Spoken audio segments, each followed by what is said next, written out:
A millionaire humiliates a cleaner in front of everyone at a charity event, but when she revealed a secret, she was completely speechless. Hello, viewer. Thanks for joining us. Leave a like and share your thoughts in the comments, along with the city you're watching from. Now let's continue with the story. Vivian Harper stood at the center of the grand ballroom, her golden gown catching the light of the cascading crystal chandeliers. The room brimmed with polished faces and practiced smiles, a sea of socialites and philanthropists who had gathered for her latest charity gala.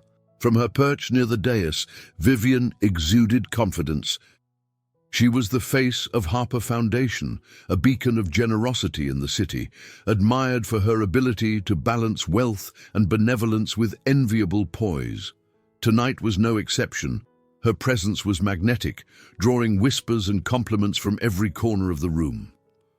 In the shadows of this glamorous tableau, Eliza Parker worked quietly, a damp cloth in her hand and a determination to stay unnoticed etched into her movements. She maneuvered through the crowd, wiping down smudged surfaces and retrieving empty glasses, her uniform as inconspicuous as she wished to be. The event was a job, and jobs meant survival, a truth Eliza knew too well. Her world was a far cry from the gleaming floors and opulent centerpieces surrounding her. Her reality consisted of rent due dates, a sick younger brother who depended on her, and an endless cycle of minimum wage work. As Vivian raised her glass to toast the evening's success, she caught a glimpse of Eliza. For a fleeting moment, their eyes met. Vivian's brow furrowed in brief curiosity, her polished veneer momentarily breaking. Eliza, startled by the unexpected attention, looked away and returned to her task.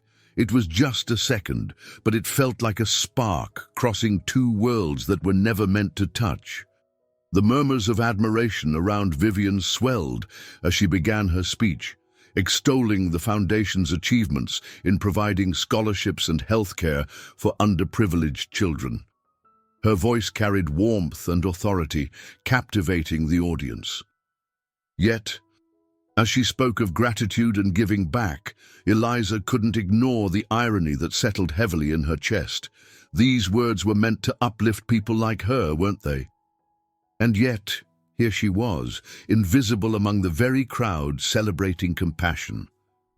During the speech, Vivian stepped down from the dais and began mingling with guests. Her diamond bracelet caught the light as she gestured animatedly, her laughter like a soft chime. A group of admirers surrounded her, and she thrived in their company, basking in their adoration. At one point, she leaned toward a young woman complimenting the event and quipped, "It's a pleasure to give back." It reminds us all to appreciate the little things, like a clean table or an orderly room. Her words were light, meant to charm, but they reached Eliza's ears like an unintentional barb. Eliza froze, her grip tightening on the tray she carried. A flush of shame and anger washed over her, even as she reminded herself it wasn't personal. But how could it not be? In her mind, Vivian's words echoed louder than the applause in the room, highlighting every disparity she lived with. The evening wore on, and the contrast between the lives of the two women became sharper with every passing moment. Vivian glided effortlessly from one conversation to another, her laughter ringing out amidst the clinking of champagne glasses. Eliza, meanwhile, continued her work, her head low, her shoulders aching. Yet she couldn't shake the sting of that remark, nor the sense of humiliation it had left behind. In a rare pause, Eliza stepped outside to catch her breath. The night air was crisp, offering a stark contrast to the stifling warmth of the ballroom. She leaned against the cool stone wall, closing her eyes to ward off the tide of emotions threatening to spill over. She thought of her brother, Liam, who waited for her at home, his frail frame curled up on their worn couch. This job, as demeaning as it sometimes felt, paid for his medicine and kept the electricity on. Inside, Vivian was approached by Clara, her sharp-eyed assistant, who handed her a tablet showing the latest fundraising numbers. Vivian nodded approvingly, but felt a flicker of something she couldn't quite name. Her interaction with Eliza earlier in the night lingered at the edges of her mind, uninvited but persistent. She dismissed it quickly, focusing instead on the glow of the event's success. By the end of the evening, Vivian was exhausted but triumphant. The gala had raised an impressive sum, and as she bade farewell to her guests, her smile was genuine. Yet, as she climbed into the back seat of her sleek black car, she glanced at her reflection in the window. For a fleeting moment, she wondered what it was about the girl with the tray that had unsettled her. Back in the now empty ballroom, Eliza finished her work. She stacked the last of the chairs and wiped down the tables, her body aching and her mind replaying the evening in relentless loops. She couldn't erase the image of Vivian's effortless grace, nor the offhand comment that had laid bare the chasm between their worlds. As she exited through the service door and stepped into the quiet street, Eliza felt the weight of the night settle fully upon her. In her pocket, she clutched the crumpled envelope containing her week's wages, a lifeline she couldn't afford to lose. Despite the indignities, she reminded herself that she was strong, that she had survived worse. But as she walked away, the shadow of the gala lingered, pulling at her thoughts. Somewhere in her mind, a question began to take root, a question that neither Vivian nor Eliza could yet answer. What happens when two lives so starkly different are forced to collide? The morning after the gala began with an air of triumph for Vivian Harper, seated in her expansive kitchen, sunlight streaming through the floor-to-ceiling windows. She sipped her artisanal coffee while scanning the headlines. The gala had been a resounding success, its achievements plastered across the society pages. Pictures of Vivian smiling gracefully, a glass of champagne in hand, dominated the coverage. She leaned back in her chair, allowing herself a rare moment of satisfaction. Clara, always efficient, appeared at her side with a tablet, already organizing the follow-up initiatives. "The team reports excellent feedback from last night," Clara noted briskly, her tone clipped but approving. "Donors are thrilled. We surpassed projections by 20%. Vivian nodded, her mind momentarily flashing to the face of the young woman she'd noticed last night, the one with the tray. She'd dismissed the thought then, chalking it up to the fleeting exhaustion of hosting.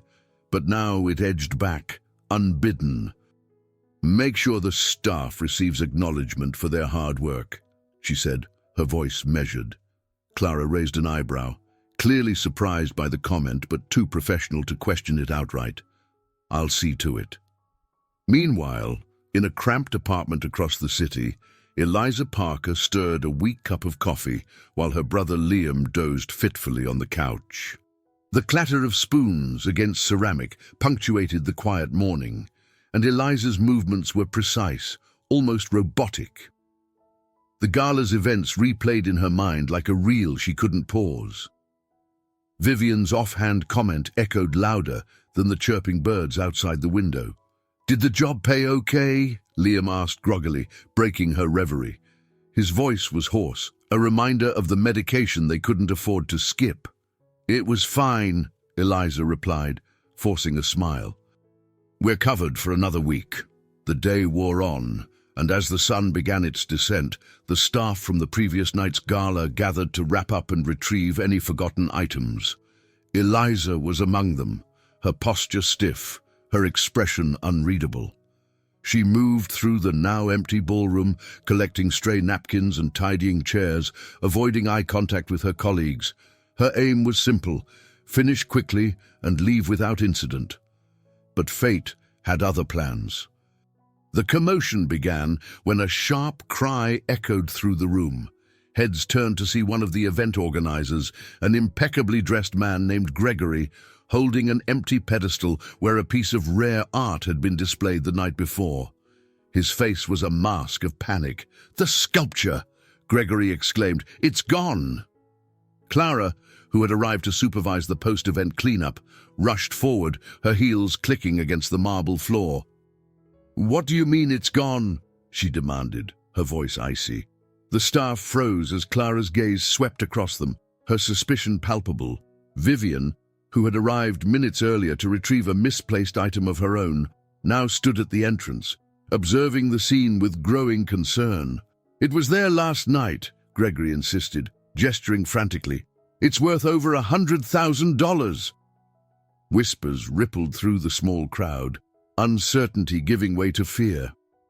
Eliza stood rooted to the spot, gripping the cloth in her hands so tightly her knuckles turned white. She glanced around, noticing the way Clara's eyes narrowed as they landed on her. "We'll search the premises," Clara declared, her tone firm. "Nobody leaves until we find it." The next hour was a blur of frantic searching, punctuated by murmurs and sharp instructions. Tension thickened the air as the workers combed through the venue under Clara's hawk-like scrutiny. Eliza moved mechanically, her mind racing. This wasn't the first time she'd been in a room where an accusation hovered like a dark cloud, and she knew too well how such situations often played out. Finally, Clara turned to Vivian, her voice lowered but deliberate.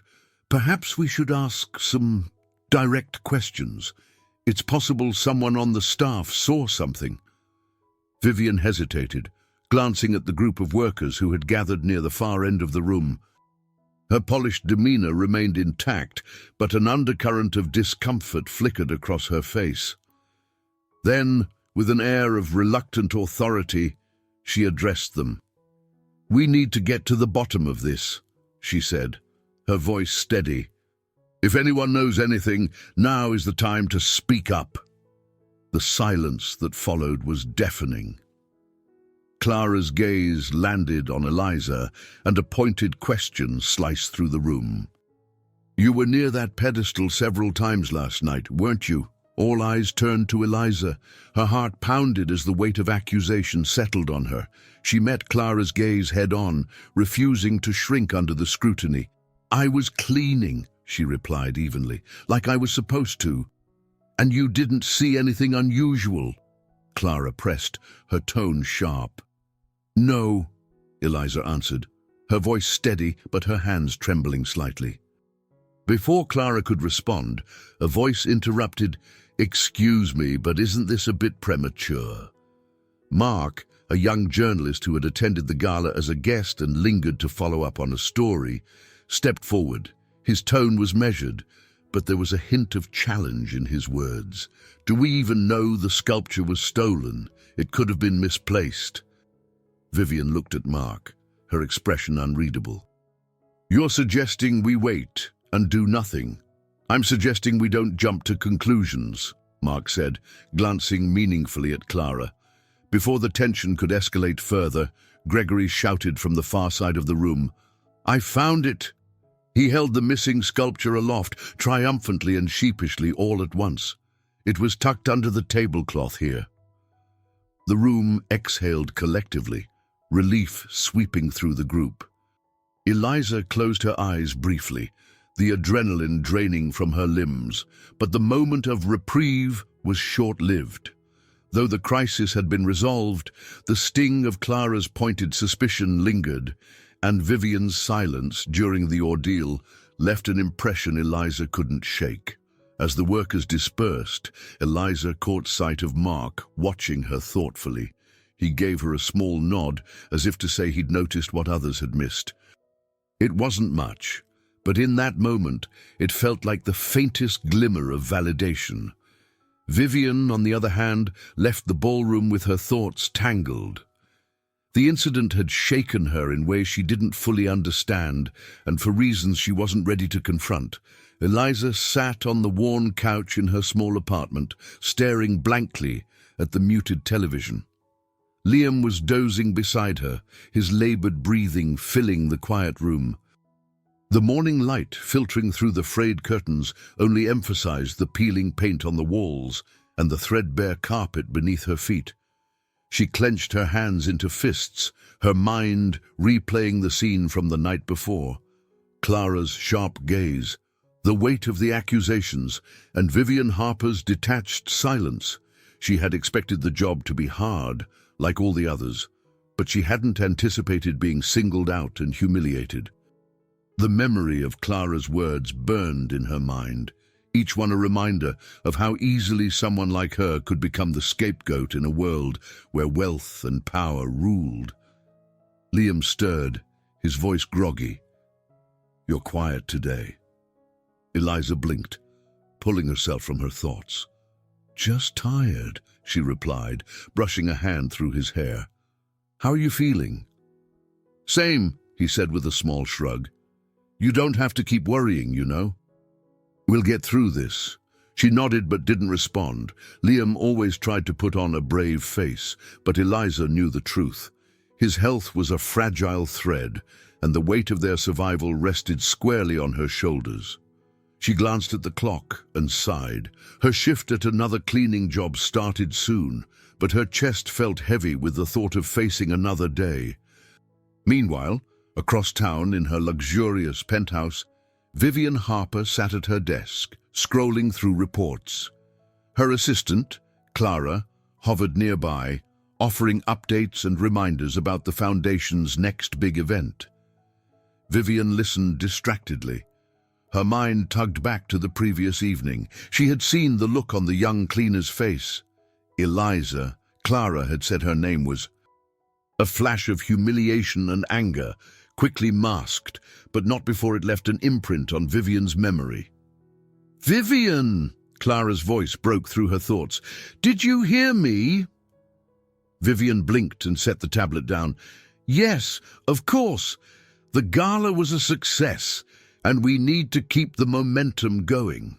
Clara hesitated before speaking. "I also wanted to mention the girl from last night, Eliza. Do you think we should review her employment?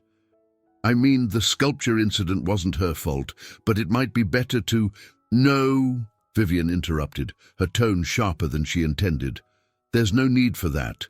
Let's focus on more pressing matters." Clara's eyebrows lifted slightly, but she nodded. "As you wish." Vivian waved her off, returning to her reports, but she couldn't shake the uneasy feeling. She prided herself on her image as a philanthropist, someone who cared deeply about the less fortunate. Yet her silence during the accusation lingered like a stain, one she couldn't ignore. It wasn't like her to remain passive, was it?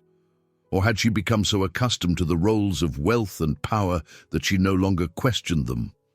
Eliza, meanwhile, trudged through her day, the hours blending into one another. By evening, she found herself at the small diner near her apartment, nursing a cup of lukewarm coffee.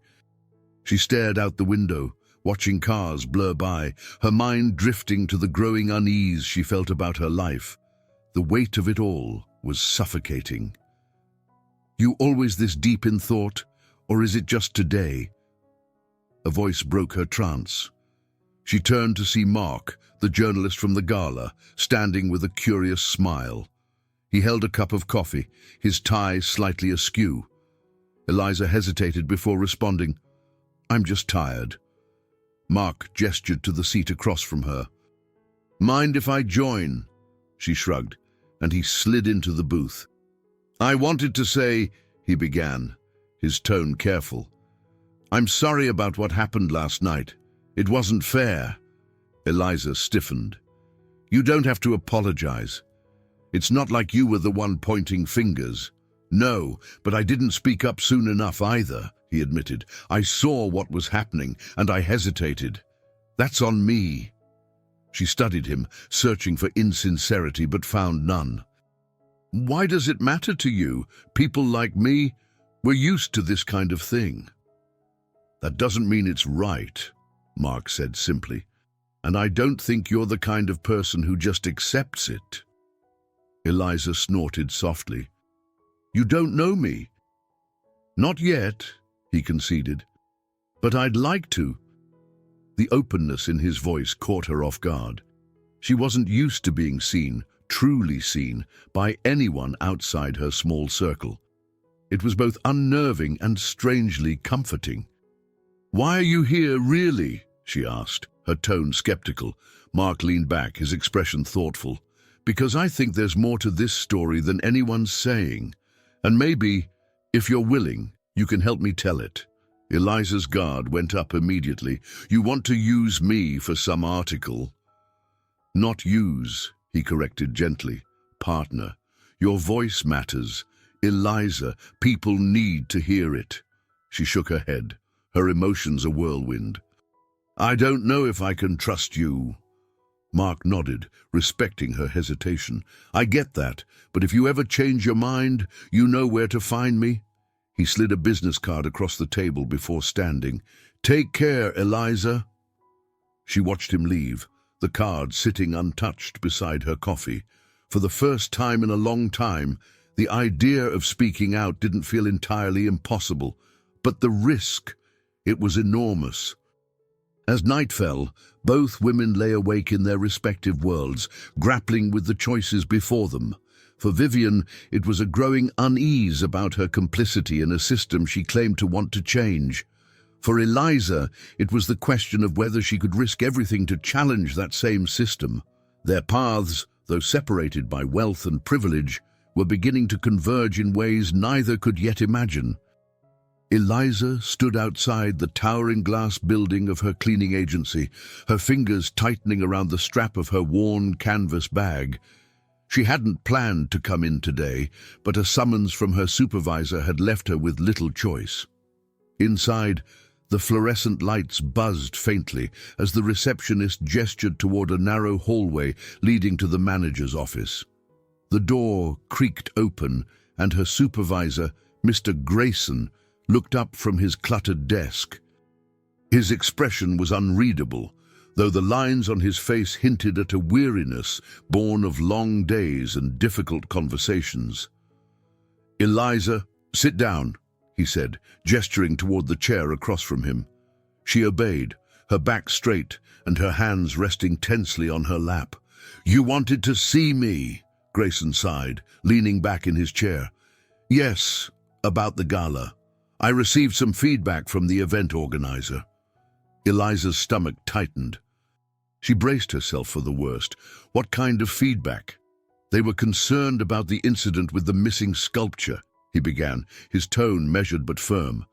"Now, I know it wasn't your fault, but the perception of these things matters in our line of work." "Perception," she repeated, her voice tinged with indignation. "The sculpture wasn't stolen, it was misplaced, and they found it." Grayson raised a hand to silence her. "I understand that, but events like this are about optics. They're high-profile clients, and their impression of us affects future contracts." "So, what does that mean for me?" Eliza asked, her voice trembling despite her best efforts to stay composed. "I'm not firing you," he said quickly, "but they specifically requested that you not be assigned to their events again." Eliza felt a rush of anger and humiliation. "They requested that. Was it Clara or Vivian Harper?" Grayson shrugged. "Does it matter? Look, Eliza, you're a good worker, but these kinds of situations stick. My hands are tied." She bit her lip, suppressing a retort. "This wasn't just about the gala. It was about the ease with which people like Vivian Harper could tarnish someone else's reputation without even trying, without even noticing." "Fine," Eliza said finally, rising from the chair. "Is that all?" Grayson hesitated, as though debating whether to say more. "Just keep your head down for a while, okay? Things like this have a way of blowing over." Eliza left the office with her head held high, though the weight in her chest felt unbearable. The world outside seemed grayer than usual as she stepped onto the busy sidewalk. Her pride told her to quit, but her responsibilities, to Liam, to herself, tied her to this thankless job.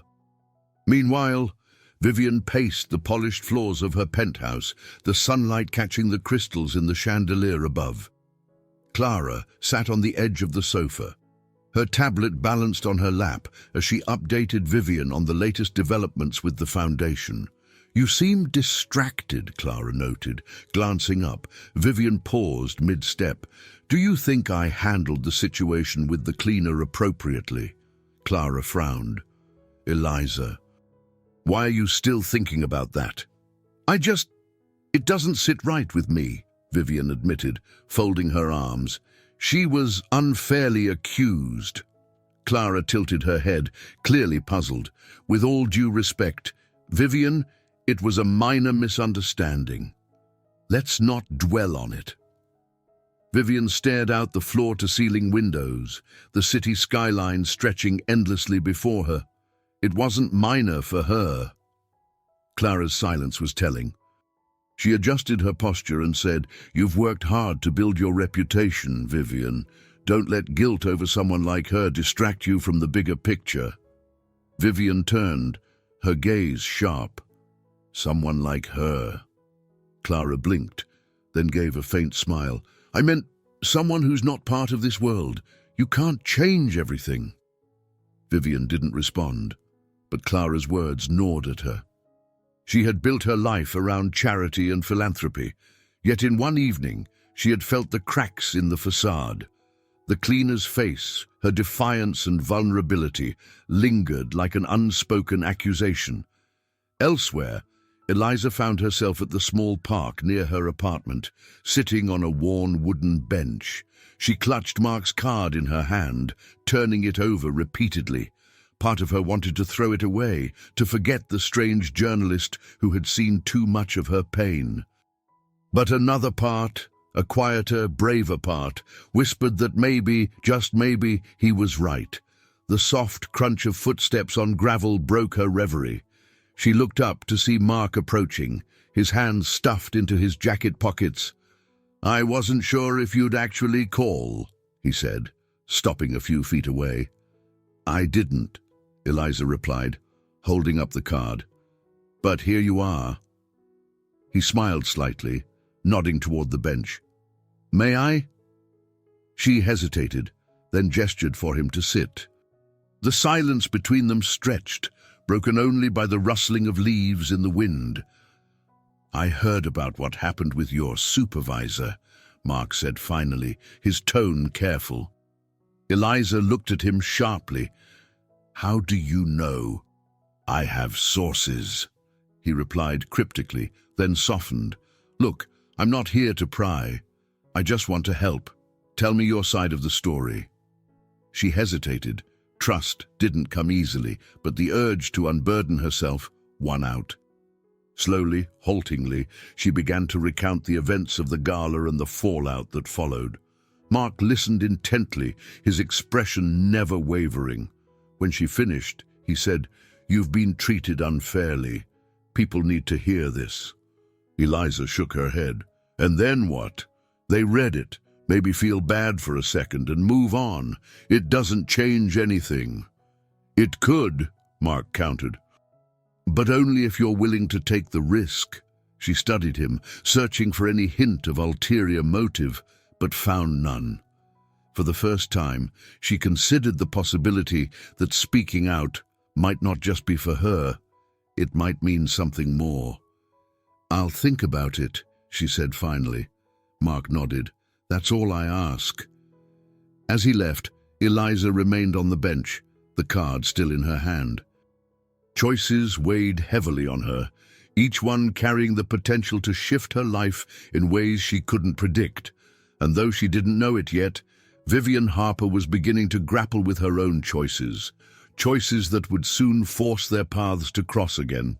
Eliza stood in the cramped kitchen of her apartment, staring at the crumpled piece of paper in her hand. It wasn't much, just Mark's business card, with his name and number printed in tidy black letters, but it seemed to weigh more than it should. She glanced at Liam, who was sprawled on the couch, a blanket pulled up to his chest. His shallow breaths and pale complexion were a constant reminder of why she couldn't afford to take risks. And yet, something inside her was shifting, restless against the weight of resignation. "Do you think it's crazy to trust someone you barely know?" she asked, breaking the silence. Liam cracked open one eye and smirked faintly. Crazy, sure, but sometimes crazy's all you've got left. She frowned. That's not helpful. He shrugged, coughing lightly. You're asking the wrong guy. I just sit here and watch reruns all day. You're the one out there dealing with whatever this is. Eliza huffed, tucking the card into her pocket. I'm going for a walk. Bring back something sweet, Liam called after her. I'm tired of the salty stuff. She stepped out into the cool evening air, her thoughts tangled. The streets were alive with the hum of traffic and the chatter of pedestrians, but Eliza moved through it all as if in a bubble. The idea of talking to Mark again both terrified and intrigued her. What if he really could help? What if he couldn't? Worse, what if she told her story and nothing changed? She stopped at a small cafe, one she rarely entered but often passed. The bell above the door jingled softly as she stepped inside. To her surprise, Mark was there, hunched over a notebook with a steaming mug of coffee at his side. He looked up, startled at first, then smiled. Fate, or did you finally decide to call? He asked. Eliza hesitated before sliding into the seat across from him. I didn't call, but I guess I'm here. Good enough for me, Mark said, closing his notebook. Coffee? She shook her head. No, thanks. For a moment, neither of them spoke. Mark seemed content to wait, his gaze steady but unassuming. Finally, Eliza exhaled sharply. If I do this, if I talk to you, I need to know it's not just some article for you. It's not, Mark assured her. I mean, yes, I'm a journalist, but I don't just want a story. I want to shed light on something bigger. People like you, your experiences, they matter. She studied him, trying to gauge his sincerity. His earnestness felt genuine, but trust didn't come easily. You say that now? What happens when my story gets buried under the next big headline? Mark leaned forward, his tone quiet but firm. That's not going to happen. I'll make sure it doesn't. Eliza stared at him, then sighed. I don't even know where to start. Mark smiled softly. Start wherever it feels right. As she began to talk, her words were slow at first, halting, as if she were testing the waters. But as the minutes passed, the dam broke. She spoke of long nights spent cleaning rooms that others dirtied without thought, of the weight of caring for Liam, of the constant, gnawing fear that one wrong step could cost her everything. Mark listened without interruption, his pen moving occasionally across the page, but his eyes never leaving hers. When she finally finished, her throat felt raw, her chest tight. So there it is, she said, leaning back. Not exactly groundbreaking. Mark shook his head. It's more than you think. People need to hear this, Eliza. They need to understand. Eliza scoffed lightly. Understand what? That some rich people treat us like dirt? Newsflash, they already know. But they don't see it, Mark countered. Not like this, not with your voice. That's what makes it different. She looked away, the fear creeping back in. What if I lose my job? Or worse? Mark's voice softened. I can't promise there won't be risks, but I can promise I'll stand with you through it. His words lingered. And for the first time, Eliza felt a flicker of something unfamiliar. Hope. Vivian Harper stared at the letter in her hands, her brow furrowed. It had arrived that morning, unmarked and unsigned, delivered by courier. Inside was a single sheet of paper bearing a message that chilled her. Your charity is a facade. People are starting to notice. She folded the letter carefully, her mind racing. Clara had assured her the foundation's reputation was untouchable, but this message suggested otherwise. Vivian thought back to Eliza, to the look of betrayal in the cleaner's eyes at the gala. Could that moment have been the catalyst for something larger? Clara entered the room, her heels clicking against the polished floors. The board meeting starts in 10 minutes, she said briskly. Everything okay? Vivian hesitated. I received an anonymous letter, Clara frowned. A threat? Not exactly, Vivian replied, holding up the letter. But it's concerning. Clara scanned it quickly and scoffed. Probably just someone trying to rattle you. Ignore it. Vivian wasn't so sure. What if it's more than that? What if people really are starting to question us? Clara waved her hand dismissively. You've built this foundation from the ground up, Vivian. No one can touch that. But the unease in Vivian's chest refused to fade. As she prepared for the meeting, a new thought took root, one she wasn't ready to voice. What if the letter wasn't a threat, but a warning? Eliza returned home that night, her steps lighter than they had been in weeks. Liam looked up from the couch, grinning at the box of pastries she handed him. You actually listened to me for once, he teased. She smiled faintly, sitting beside him. As Liam dug into the sweets, Eliza felt the card in her pocket, its edges worn from her fingers, tracing them over and over. For the first time in years, she felt a sliver of control over her own story. And though fear still loomed, something stronger began to take its place. Determination. Eliza walked through the narrow corridor of her apartment building, her footsteps echoing faintly off the cracked walls. She held her phone tightly, rereading Mark's text message for the third time. I think you'll want to meet her. Ruth might have something you need to hear. Meet us at the community center at 6. The name Ruth didn't ring a bell, but curiosity tugged at her. She paused outside Liam's room, peeking in to check on him. He was asleep, his breathing more even than usual. She felt a flicker of relief. At least tonight, she could leave without guilt weighing too heavily. The community center was only a few blocks away, a modest brick building wedged between a laundromat and a shuttered convenience store. Inside, the air smelled faintly of chalk and floor cleaner, and the fluorescent lights buzzed overhead. Mark greeted her at the entrance, his smile warm but subdued. You made it, he said, motioning her inside. Eliza shoved her hands into her jacket pockets. I'm not sure why I'm here. You will be, Mark replied. Ruth's in the back room. Eliza followed him through a hallway lined with faded flyers, advertising free meals and job fairs.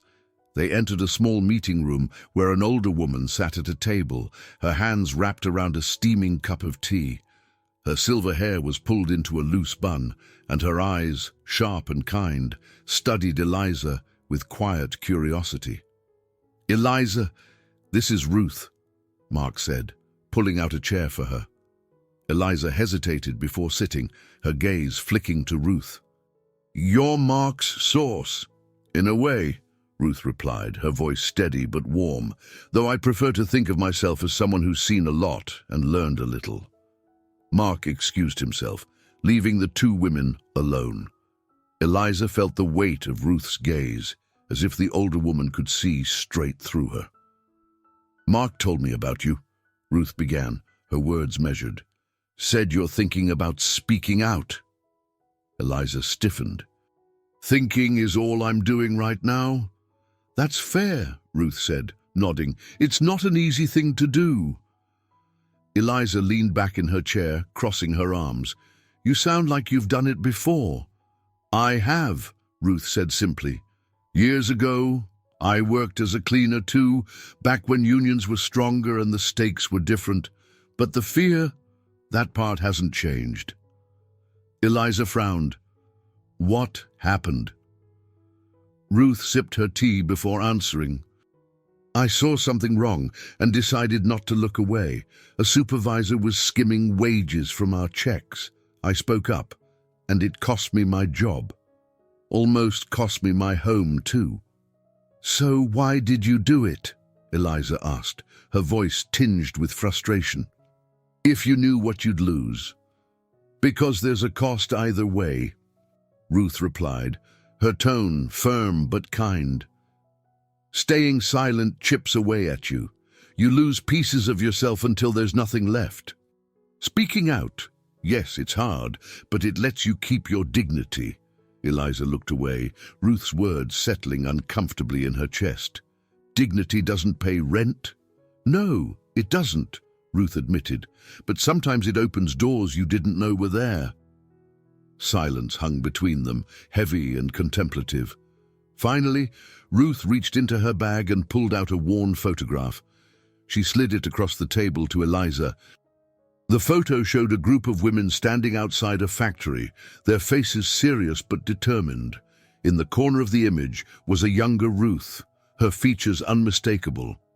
"We didn't win every fight," Ruth said, her voice softening, "but the ones we did win, they mattered, and they matter still."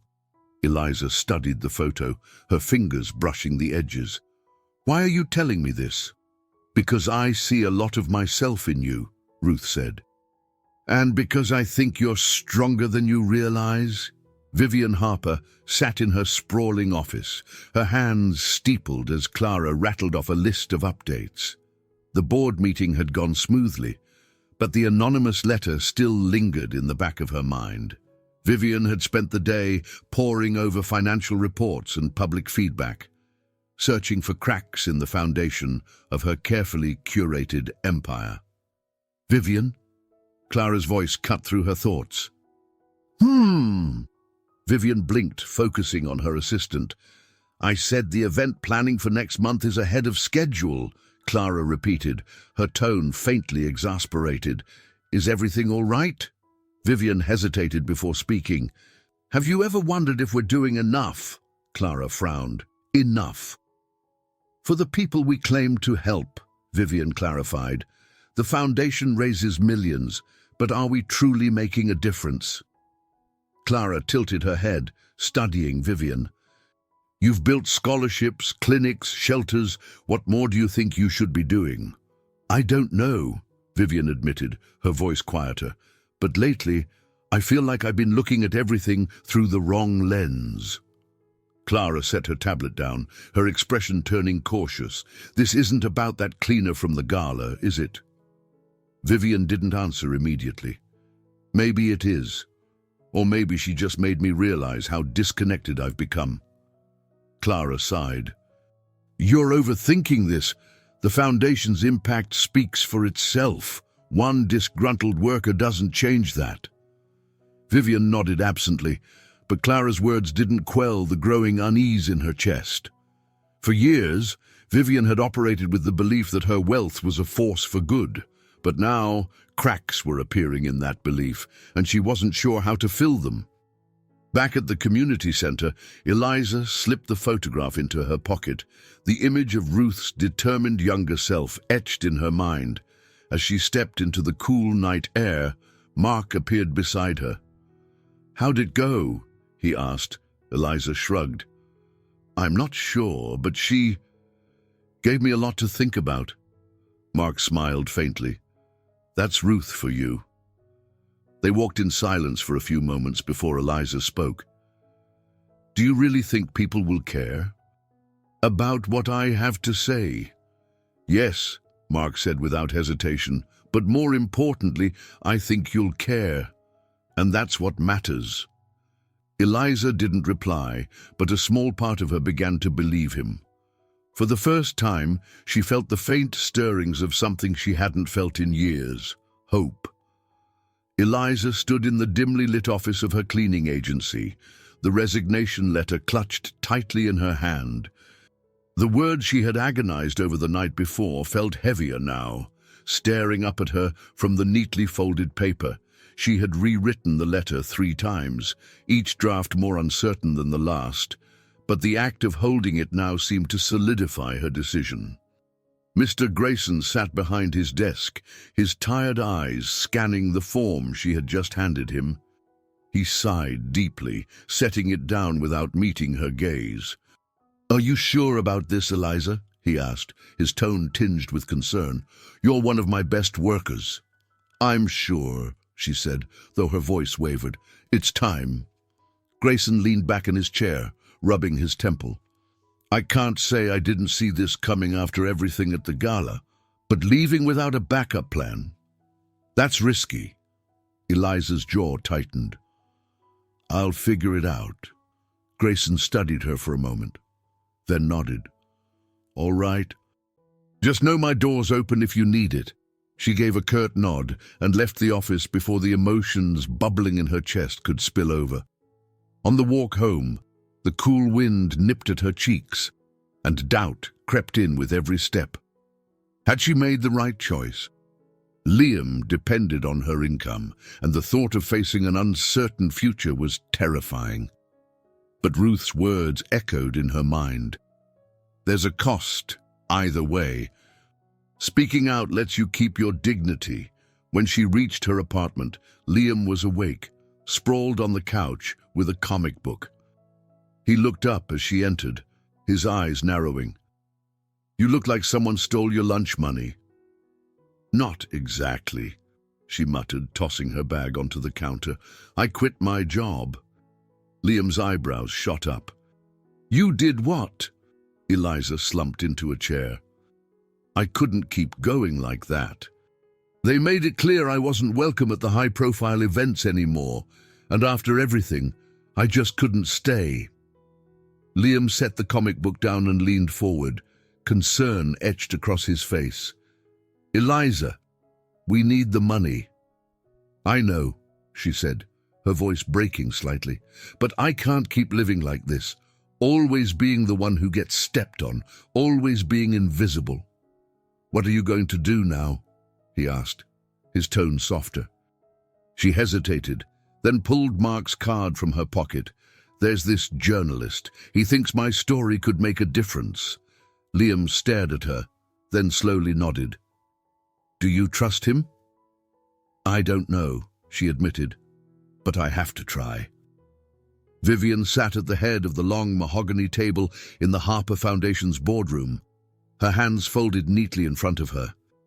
The senior members of her team were mid-discussion, debating the logistics of an upcoming event, but Vivian found her focus slipping. Her gaze drifted to the city skyline beyond the floor-to-ceiling windows, her thoughts tangled. Vivian? Clara's voice pulled her back to the present. Yes, she asked, blinking. We were discussing the keynote speaker for the gala, Clara said, her tone laced with subtle irritation. Any preferences? Vivian shook her head. I trust your judgment. Clara's lips pressed into a thin line, but she didn't push further. The meeting continued, but Vivian's attention wandered again, landing on the folder in front of her. Inside were detailed reports on the Foundation's initiatives, numbers and charts that painted a glowing picture of success. Yet they felt hollow. After the meeting, Vivian retreated to her office, closing the door behind her. She sank into her chair and opened her laptop, hesitating before typing a name into the search bar. Eliza Parker. The results were sparse. Social media profiles that hadn't been updated in years. A few employment records. Vivian clicked through them, her guilt mounting. She didn't know what she was looking for, but the act of searching felt like a small step towards something. Understanding, maybe. Redemption, perhaps. A knock on her door startled her. Clara entered, holding a stack of documents. These need your signature. Vivian gestured for her to set them on the desk. As Clara placed the papers down, her eyes flicked to the laptop screen. Looking into the cleaner, Vivian stiffened. She has a name. Clara raised an eyebrow but said nothing. Vivian sighed. I can't shake the feeling that I failed her. Clara's expression softened slightly. Vivian, you can't carry the weight of every single person. You do more good than most people ever will. But is it enough? Vivian asked quietly. Clara hesitated, then placed a hand on Vivian's shoulder. That's a question only you can answer. Eliza met Mark at a small diner later that evening, her nerves fraying as she slid into the booth across from him. He greeted her with a smile, but his usual easy demeanor seemed more subdued. Are you sure about this? He asked, echoing the words she had heard all day. No, she replied honestly, but I've made my choice. Mark nodded, pulling out his notebook. Then let's get started. They talked for hours, Eliza recounting her experiences with unflinching honesty. Mark's questions were gentle but probing, drawing out details she hadn't realized she was holding back. By the time they finished, her voice was hoarse, but her heart felt lighter. "What happens now?" she asked. "I'll start drafting the piece," Mark said. "But I'll run everything by you before it goes public." Eliza nodded, her chest tightening. The thought of her story out in the world was both terrifying and exhilarating. What if nobody cares? "They will," Mark said firmly. "And even if they don't, you'll know you spoke your truth." As she walked home, the city lights casting long shadows across the pavement, Eliza felt a strange mix of fear and hope. For the first time in years, she wasn't just surviving, she was stepping into the unknown, unsure of what awaited her, but determined to face it head-on. And though she didn't know it, Vivian Harper was beginning to do the same.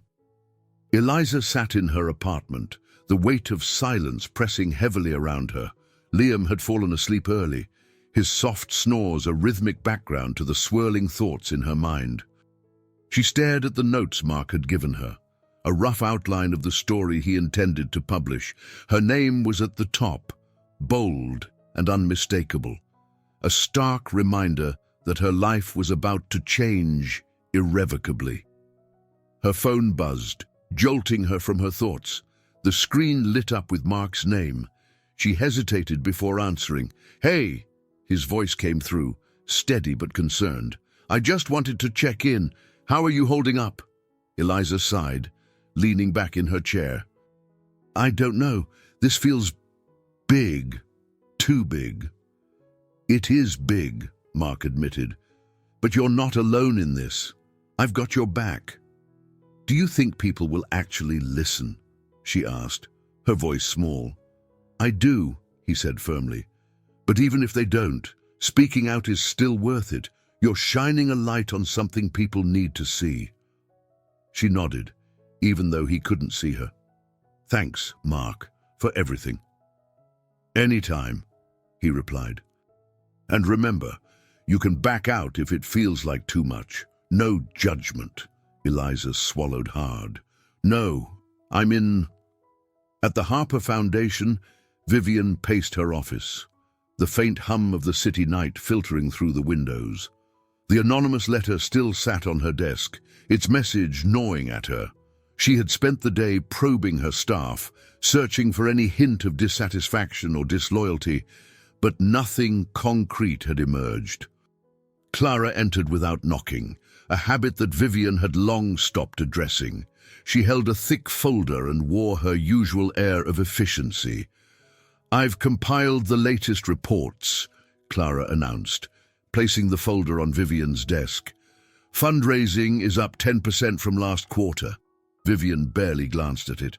"Clara, have you noticed anything unusual lately? Any murmurs of discontent?" Clara frowned, her sharp eyes narrowing. "Not really." "Why?" Vivian hesitated, then gestured to the letter. "This has been bothering me. What if there's something we've missed? Something brewing under the surface?" Clara picked up the letter, her lips tightening as she read it again. "Whoever sent this is trying to get under your skin. You've built an impeccable reputation, Vivian. Don't let one piece of paper unravel it." "But what if they're right?" Vivian pressed. "What if we've been blind to the people we claim to be helping?" Clara's gaze softened, though her tone remained firm. "Vivian, you can't fix everything. The foundation does real, measurable good. Don't lose sight of that." Vivian nodded absently, but Clara's reassurances did little to ease her growing unease. The next morning, Eliza met Mark at a coffee shop. The place was quiet, the clatter of mugs and the soft hum of conversation providing a comforting backdrop. Mark greeted her with his usual warm smile and handed her a printed draft of the article. "Take your time," he said. "Let me know if there's anything you want changed." Eliza scanned the pages, her chest tightening as she read her own words reflected back at her. Mark had captured her story with precision and empathy, highlighting the long hours, the mistreatment, the constant fear of being seen as disposable. He hadn't shied away from calling out the systemic inequalities that had made her struggle invisible to people like Vivian Harper. When she finished, she looked up, her throat dry. "It's good," she said softly. "Better than I expected." Mark smiled. "That's high praise coming from you." She smirked faintly. "What happens next?" "I send it to my editor," he explained. "If all goes well, it'll be published by the end of the week." The weight of his words settled over her, both exhilarating and terrifying. What if they try to discredit me? "They might," Mark admitted, "but we'll handle it. You're not alone in this, Eliza." She nodded, drawing strength from his confidence. "Okay, let's do it." Across town, Vivian was meeting with Henry, an old friend and labor rights attorney. They sat in a quiet corner of a bustling restaurant, their conversation low and serious. "I need your perspective," Vivian said, stirring her tea absently. "Am I missing something? Are we failing the people we're supposed to help?" Henry raised an eyebrow. "That's a heavy question. What brought this on?" Vivian hesitated, then recounted the incident at the gala and the letter that had followed. Henry listened intently, his expression thoughtful. "It sounds like you're starting to see cracks in the system," he said finally. "That's not a bad thing, Vivian. It means you're paying attention." "But am I too late?" she asked, her voice tinged with frustration. "Have I been blind to the harm we might be causing?" Henry leaned back, studying her. "The fact that you're asking these questions means you're not blind, but you need to dig deeper. Find out what's really going on, and then decide what kind of change you're willing to make." Vivian nodded, his words sparking a resolve she hadn't felt in years. "I will." That evening, Eliza and Liam shared a quiet dinner. She had told him about the article, about her decision to move forward despite the risks. He listened without interrupting, his usual teasing demeanor replaced by quiet support. "I'm proud of you," he said finally, his voice soft. "It's scary, but you're doing the right thing." Eliza blinked back sudden tears. "I hope so." "You are," he insisted, "and no matter what happens, we'll get through it." She smiled, the knot in her chest loosening slightly. For the first time in a long time, she felt like she was standing on solid ground, even as the future remained uncertain. As the city settled into the quiet hum of night, two women in very different worlds prepared to face the unknown, their paths inching closer with each passing moment, one seeking redemption, the other seeking justice, both unknowingly tied to a truth neither could yet see. The next morning dawned heavy with anticipation. Eliza woke to the sound of Liam clinking dishes in the kitchen. She rolled out of bed, still groggy, and found him pouring cereal into a chipped bowl. "You're up early," she said, rubbing her eyes. He shrugged. "Couldn't sleep, thought I'd make myself useful." Eliza smiled faintly and joined him at the table. The sunlight streaming through the window was deceptively warm, masking the chill of uncertainty in her chest. Mark had messaged her the night before. "The article goes live tomorrow morning." Tomorrow. It felt surreal. She picked at her toast, her appetite absent. "Oh, you're thinking about the article, aren't you?" Liam asked, breaking the silence. "Is it that obvious?" she replied with a weak laugh. "Only a little," he said, grinning. Then his expression turned serious. "You're brave, Eliza. Braver than you think." She didn't feel brave. She felt like she was teetering on the edge of a cliff, unsure whether she was about to fall or take flight. Meanwhile, at the Harper Foundation, Vivian sat in her office, flipping through reports that no longer held her attention. The nagging doubt that had settled in her mind since the gala had only grown stronger. She couldn't shake the feeling that her efforts, though grand on paper, were somehow missing the mark. Clara entered with her usual brisk efficiency, carrying a tablet. "The quarterly meeting with the board is scheduled for this afternoon," she said, not looking up as she tapped at the screen. "I've prepared the presentation." "Thank you," Vivian replied absently. Clara paused, sensing her hesitation. "Something on your mind?" Vivian hesitated. Clara had been her closest confidant for years, but lately their conversations felt more like business transactions than genuine exchanges. Still, she decided to be honest. "Do you think we're really making a difference?" Vivian asked, her voice quiet. Clara frowned. "What do you mean?" "I mean, are we addressing the root of the problems, or are we just putting on a good show?" Vivian leaned back in her chair, her gaze distant. "I've been thinking about the workers, the people at the bottom of the chain. Do we really know what they're going through?" Clara's expression shifted to one of mild annoyance. "Vivian, we're a foundation, not a social justice crusade. We can't fix everything." "That's not the point," Vivian said sharply. "If we're not even trying to understand, then what's the purpose?" Clara's eyes narrowed. "You're letting one incident cloud your judgment. You've spent years building this organization's reputation. Don't let self-doubt unravel it." Vivian didn't respond. Clara's words were logical, but they didn't quell the gnawing discomfort in her heart. That afternoon, Eliza made her way to the community center. Mark had invited her to meet with a few other workers who had faced similar struggles.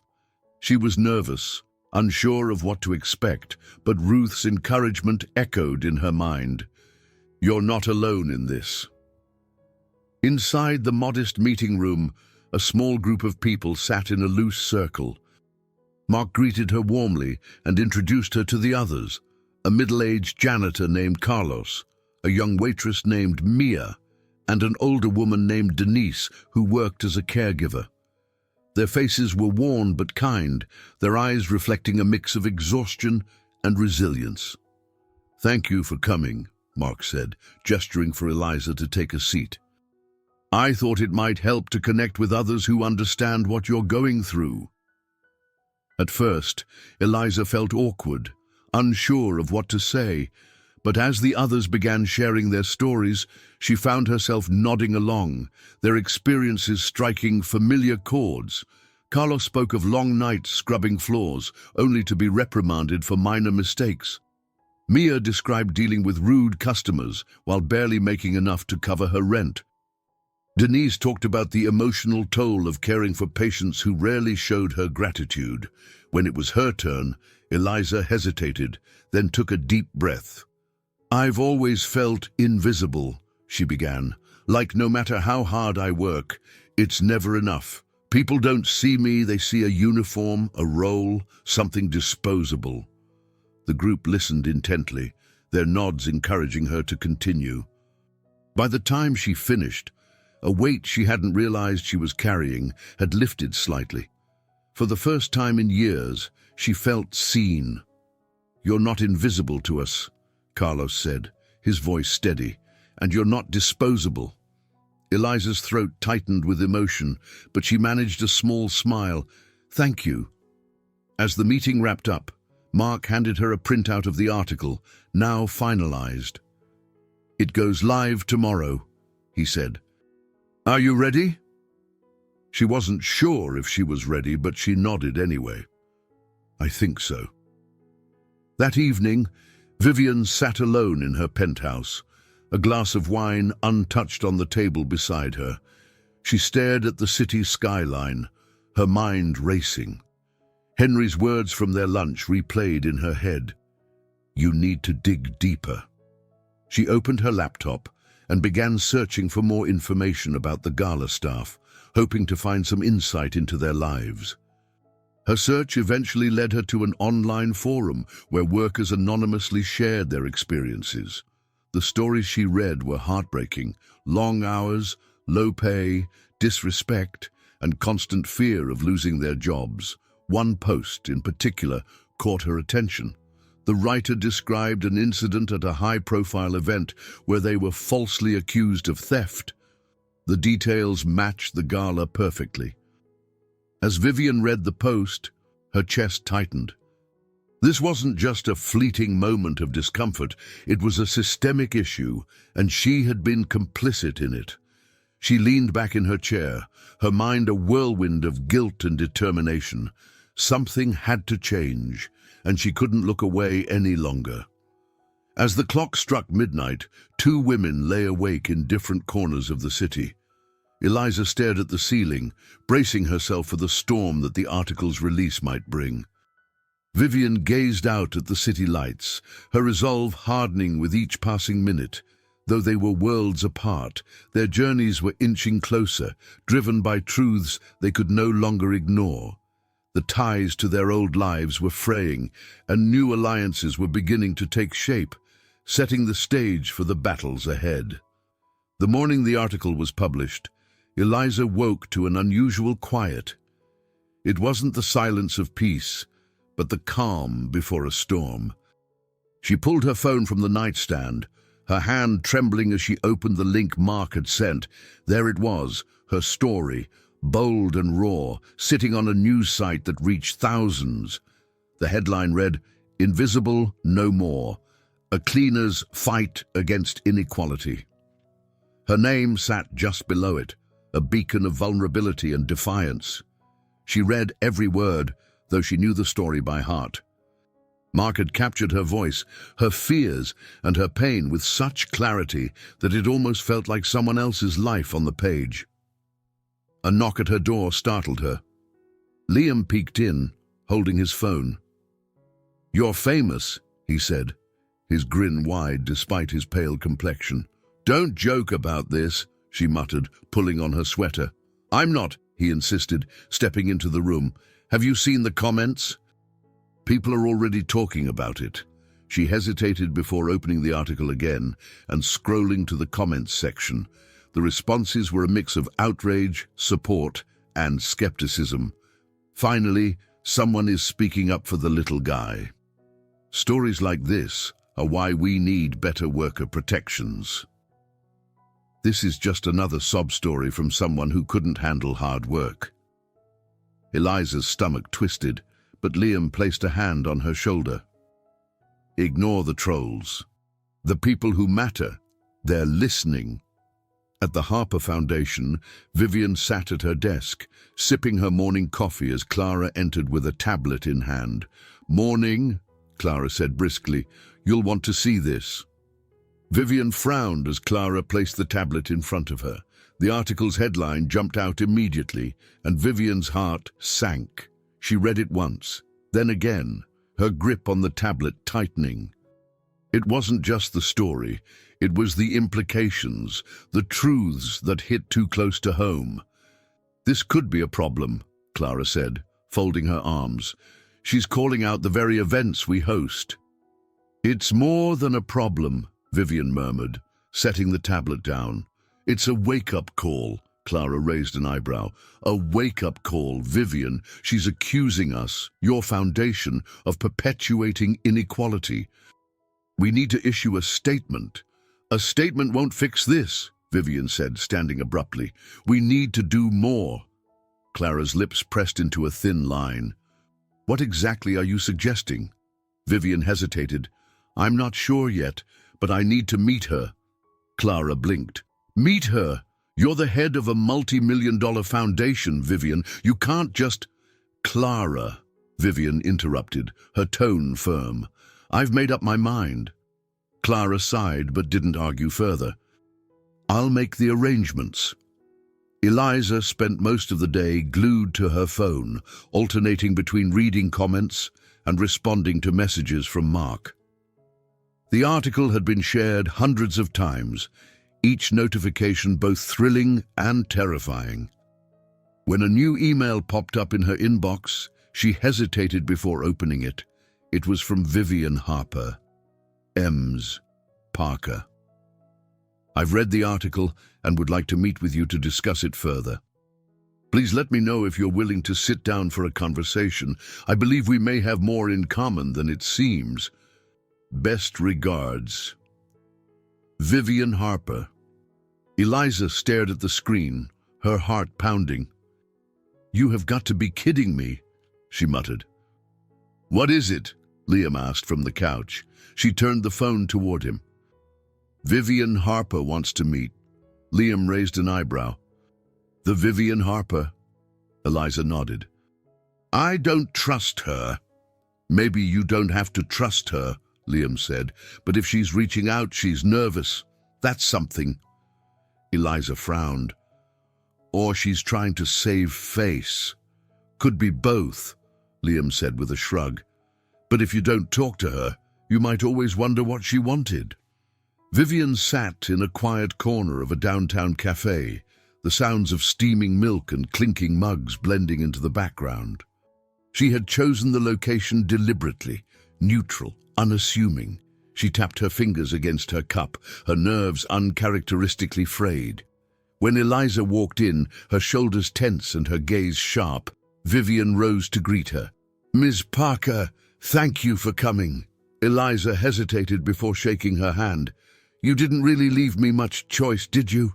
Vivian offered a small smile. "I suppose not." "Please, sit." Eliza slid into the chair across from her, her posture stiff. "So, what do you want?" "I wanted to apologize," Vivian said, her voice earnest, "for what happened at the gala, for the way you were treated. It was wrong, and I should have spoken up." Eliza's eyes narrowed. "That's convenient. Now that the article's out." Vivian flinched but didn't argue. "You're right. The article forced me to confront things I've ignored for too long. But I don't want this to be about damage control. I want to understand." Eliza leaned back, crossing her arms. "Understand what? What it's like to clean up after people who don't even see you, to be blamed for things you didn't do." "Yes," Vivian said quietly, "and to figure out how to do better." Eliza studied her, searching for cracks in her polished facade. To her surprise, she saw vulnerability, a woman unmoored, trying to navigate a truth she had long avoided. "I don't know if I believe you," Eliza said finally, "but if you're serious, you've got a lot to learn." Vivian nodded. "Then teach me." The words hung in the air, heavy with possibility. For the first time, the chasm between their worlds felt less insurmountable, though the path forward was still uncertain. As they left the cafe, neither woman realized how much that meeting would change them, or the lives of those around them. The first threads of connection had been woven, fragile but real, and both of them were about to discover just how deep the ties between them truly ran. Eliza walked home from the cafe in a daze, her mind replaying every moment of the conversation with Vivian Harper. The apology had been unexpected, disarming even, but it wasn't enough to erase years of struggle or the humiliation she had endured. Vivian's words seemed genuine, yet the skepticism ingrained in Eliza's survival instincts told her not to trust too quickly. When she entered the apartment, Liam was sitting on the couch, scrolling through his phone. He looked up, his expression a mix of curiosity and concern. "Well?" he asked. "How did it go?" Eliza dropped her bag by the door and sank into the armchair. "Weird. She apologized." Liam raised an eyebrow. "Vivian Harper apologized." "Yeah," Eliza replied, still trying to wrap her head around it. "She said she wants to learn, to understand. And you believe her?" "I don't know," Eliza admitted, "but she seemed different, not like what I expected." Liam studied her for a moment, then nodded. "So what's next?" Eliza sighed. "She wants to meet again. I said I'd think about it." "You're playing with fire," Liam warned. "People like her. They're good at making themselves look good. Be careful." Eliza nodded, appreciating his caution. "I will." Vivian returned to her penthouse feeling uncharacteristically shaken. The conversation with Eliza had been humbling in a way she hadn't anticipated. The young woman's blunt honesty had cut through Vivian's polished facade, leaving her exposed. For the first time, she had confronted the idea that her wealth and privilege weren't just tools for philanthropy. They were part of the problem. She poured herself a glass of wine and settled into the plush armchair in her living room. Her assistant, Clara, called shortly after, her voice brisk as always. "How did it go?" Clara asked. Vivian hesitated. "It was enlightening." Clara scoffed lightly. "Enlightening? Vivian, this woman publicly criticized your foundation. You're giving her too much credit. She's not wrong, Clara," Vivian said sharply, "about the way workers are treated, about the gap between the image we project and the reality they live." Clara was silent for a moment. Then her tone softened. "You've built something incredible, Vivian. Don't let one woman's perspective undermine that." "It's not just her perspective," Vivian replied, her voice quiet but firm. "It's the truth." The next day, Mark met Eliza at the community center, where Ruth had invited them for a small gathering. Eliza appreciated the sense of solidarity the group provided, even if she still felt like an outsider at times. Ruth greeted her warmly, offering a cup of tea as they settled into their usual circle. "Words spreading about the article," Ruth said, her sharp eyes twinkling. "People are starting to pay attention." "Yeah, but not all of it's good," Eliza muttered, thinking of the more hostile comments she'd seen online. "That's the nature of change," Ruth said. "It's messy. People resist it, especially those who have the most to lose." Eliza nodded, but her thoughts were still tangled. "Vivian Harper reached out to me," she admitted, glancing at the others. The room fell quiet, the group exchanging curious looks. "She apologized," Eliza continued, "said she wants to understand." Carlos, the janitor, leaned forward. "And you believe her?" "I don't know," Eliza said honestly. "But if she's serious, maybe it's worth trying." Ruth nodded thoughtfully. "Sometimes change starts in the most unlikely places, but tread carefully, Eliza. People like her. They're not used to hearing no." At the Harper Foundation, Vivian had called an emergency meeting with her senior staff. The room was tense, the usual air of self-congratulation replaced with unease. Clara sat beside her, her expression neutral but her posture rigid. "Thank you for coming," Vivian began, her voice steady but carrying an edge. "I've been thinking a lot about the article that was published. It highlighted issues we've ignored for too long." One of the board members, an older man named Gerald, frowned. "Vivian, with all due respect, our mission has always been clear. We provide scholarships, healthcare, and shelter. We can't be responsible for every societal problem." "I'm not asking us to solve every problem," Vivian replied, "but we need to acknowledge the ones we've contributed to," Clara interjected, her tone calm but firm. "Vivian, the Foundation's reputation is built on trust. A public admission of fault could undermine everything we've achieved."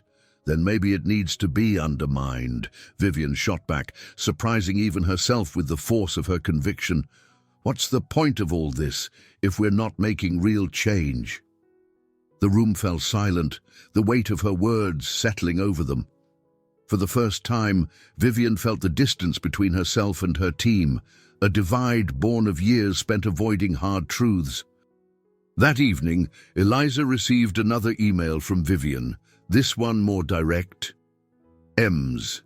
Parker. I appreciate you taking the time to meet with me. I'd like to take the next step and invite you to visit the Harper Foundation offices. I believe seeing things from my side might provide context, and I'd value your perspective on how we can do better. Please let me know if you're willing. Best regards, Vivian Harper." Eliza stared at the message, her emotions warring. Was this a genuine invitation or just another attempt to control the narrative? She forwarded the email to Mark, adding a single line, "What do you think?"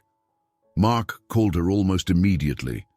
"It's a risk," he said, "but it could also be an opportunity. If she's serious about change, this might be your chance to push for something real." Eliza nodded, though he couldn't see her. "I'll think about it." As she sat in the quiet of her apartment, Eliza felt the weight of her decisions more acutely than ever. She had stepped into the unknown, and the path forward was anything but clear.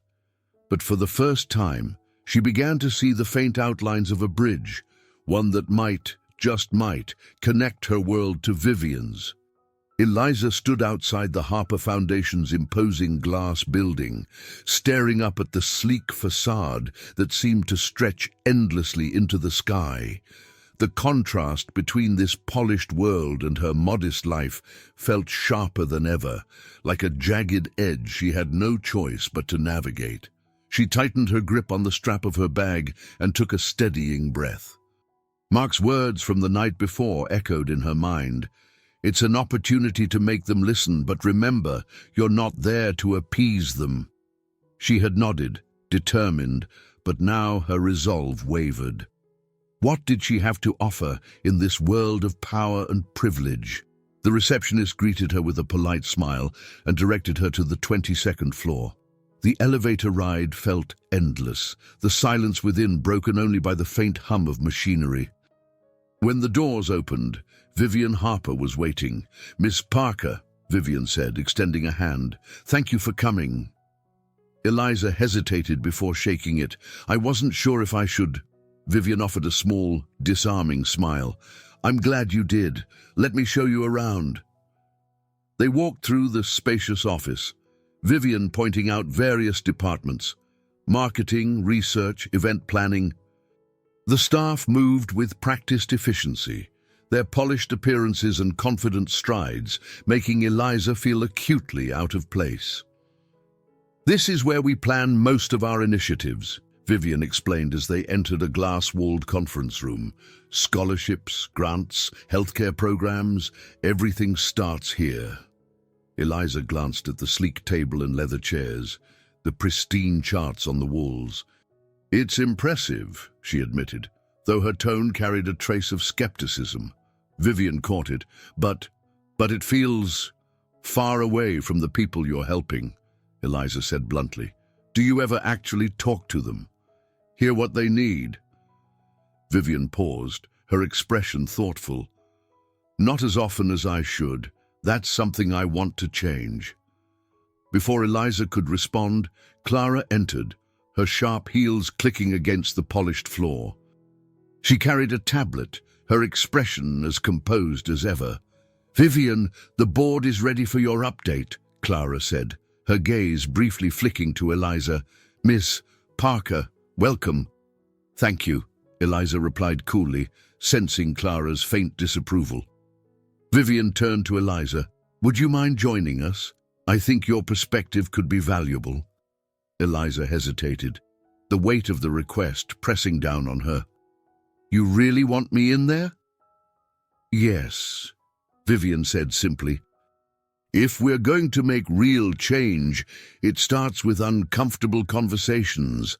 Eliza followed them to the boardroom, where a group of well-dressed individuals sat around the table, their eyes turned to her as she entered, curiosity and skepticism etched into their faces. "Everyone, this is Eliza Parker," Vivian said, her tone steady. "Her story was featured in the recent article, and I've asked her here to share her experiences." A murmur rippled through the room. Eliza sat down, her back straight and her hands clasped tightly in her lap. "Miss Parker," one of the board members began, his tone measured, "we've read the article. While it raises important points, it also paints the foundation in a less than flattering light. Can you elaborate on what you believe we're doing wrong?" Eliza met his gaze, her pulse quickening. "You focus on numbers. How many scholarships? How much money raised? But you don't see the people behind those numbers. You don't see what it's like to be treated as less than human by the very events that are supposed to help people like me." The room fell silent, her words hanging in the air. Vivian nodded slightly, her expression encouraging. Another board member, a woman with sharp features, frowned. "It's not that we don't care, but there are limits to what we can address. That's the problem," Eliza said, her voice gaining strength. "You stop at what's easy. You don't ask the hard questions, like why workers at your events are underpaid and overworked, or why people like me are invisible, until there's a headline to exploit." The woman's expression tightened, but she didn't respond. Clara shifted in her seat, her gaze fixed on Vivian. "This is exactly why I brought Ms. Parker here," Vivian said, her voice calm but firm, "to challenge us to do better." The conversation continued, the room growing increasingly tense. Eliza held her ground, answering questions and pushing back against dismissive comments. By the end of the meeting, she felt drained but oddly invigorated. As the board members filed out, Vivian lingered, her gaze thoughtful. "You were incredible," she said. "I just told the truth," Eliza replied. "And that's exactly what we needed," Vivian said. "This is just the beginning, Eliza. I hope you'll keep working with us." Eliza hesitated, the offer both tempting and daunting. "We'll see." Later that evening, Eliza met Mark at their usual diner. She recounted the meeting, her words spilling out in a rush. "I think she means it," Eliza said. "I think she actually wants to change." Mark nodded, sipping his coffee. "It's possible. But don't lose sight of your goals, Eliza. Don't let her world soften the edges of yours." "I won't," she promised. Across town, Vivian sat alone in her penthouse, reflecting on the day. For the first time in years, she felt the stirrings of something she had thought lost, purpose. Eliza's words had cut deep, but they had also sparked a determination Vivian couldn't ignore. As the city settled into the quiet hum of night, two women on opposite sides of a fault line began to bridge the divide, each step tentative but significant. The journey ahead would be fraught with challenges, but for the first time, both believed it was a journey worth taking. Eliza's hands were still trembling as she stepped off the subway and onto the crowded platform. The intensity of the boardroom meeting lingered in her mind, every exchange replaying with vivid clarity. She had stood her ground against people who exuded power, their polished demeanor a stark contrast to her worn jeans and thrifted jacket.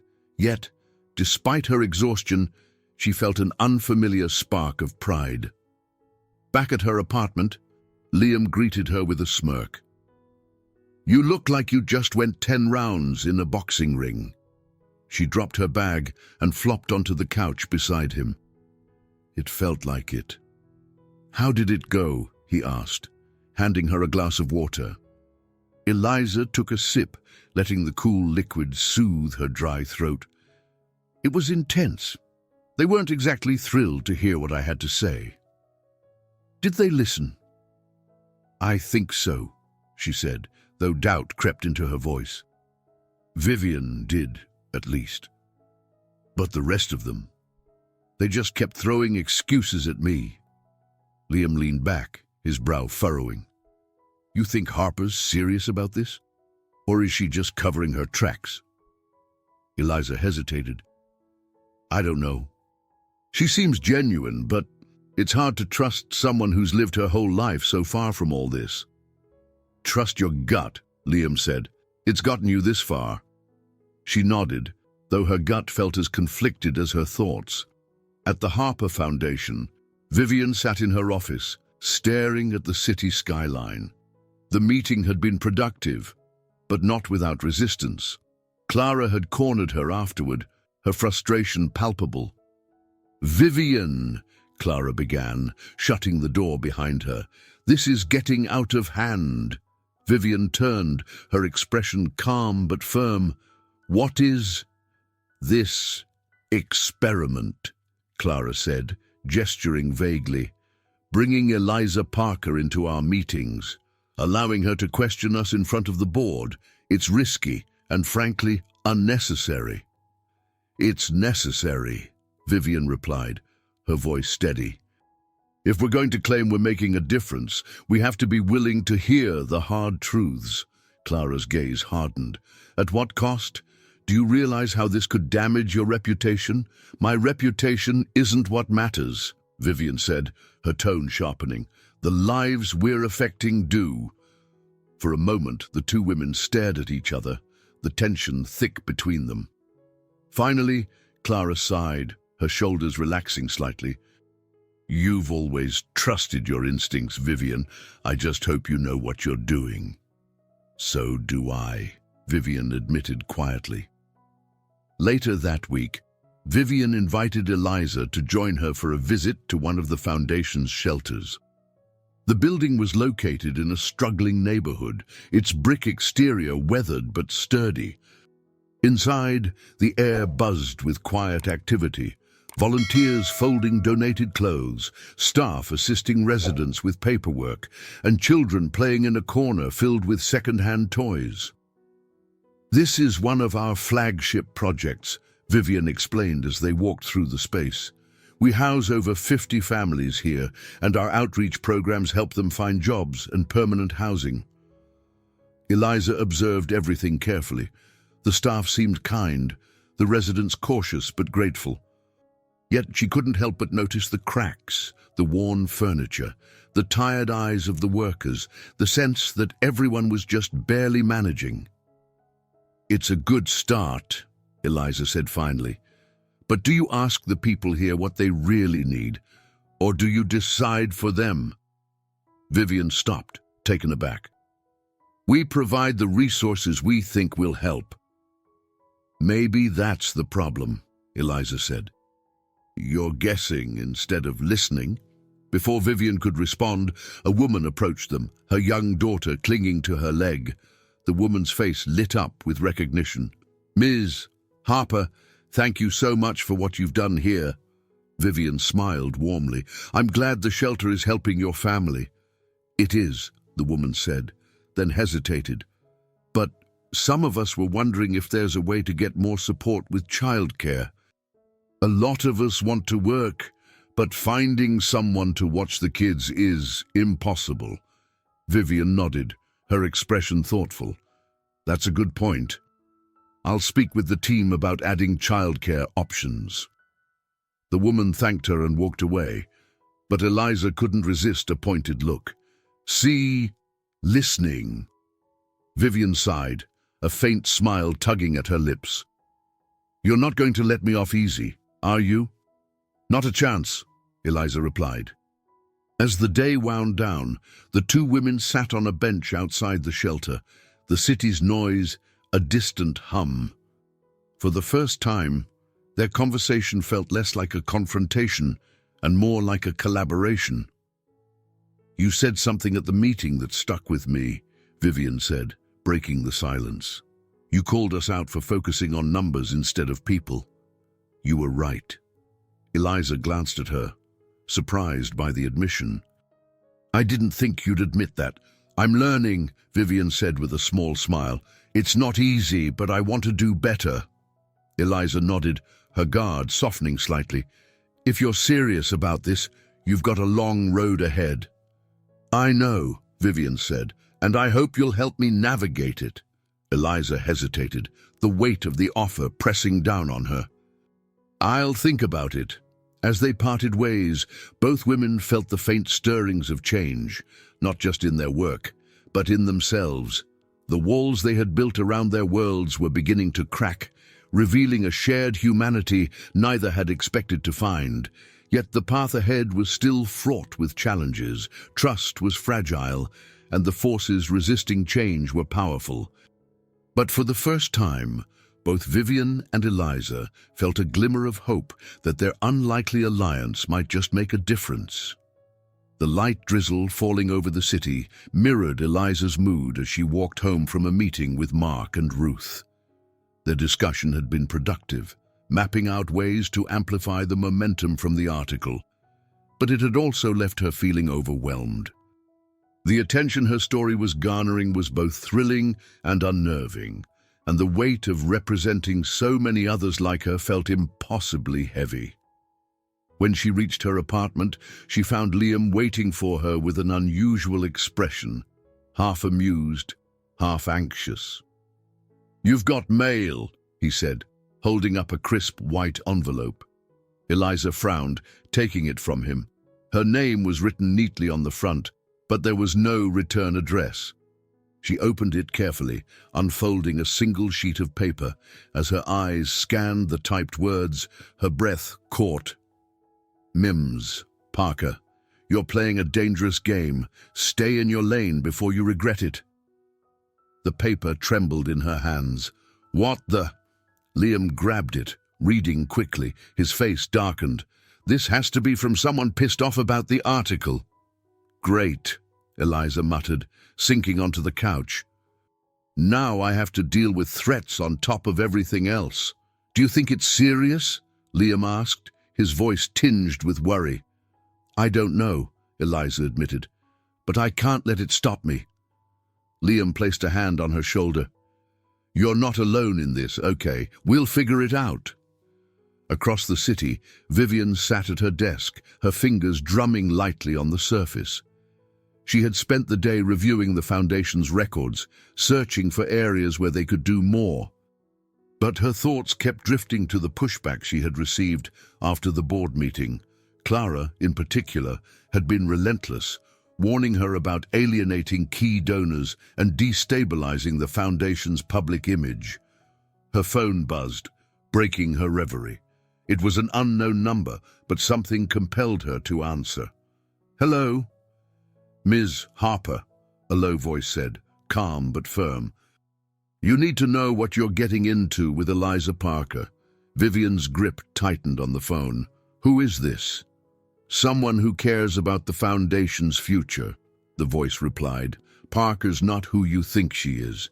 She's using you to push an agenda that'll destroy everything you've built." "That's ridiculous," Vivian said, her voice cold. "If you have something to say it openly." "Consider this a warning," the voice said before the line went dead.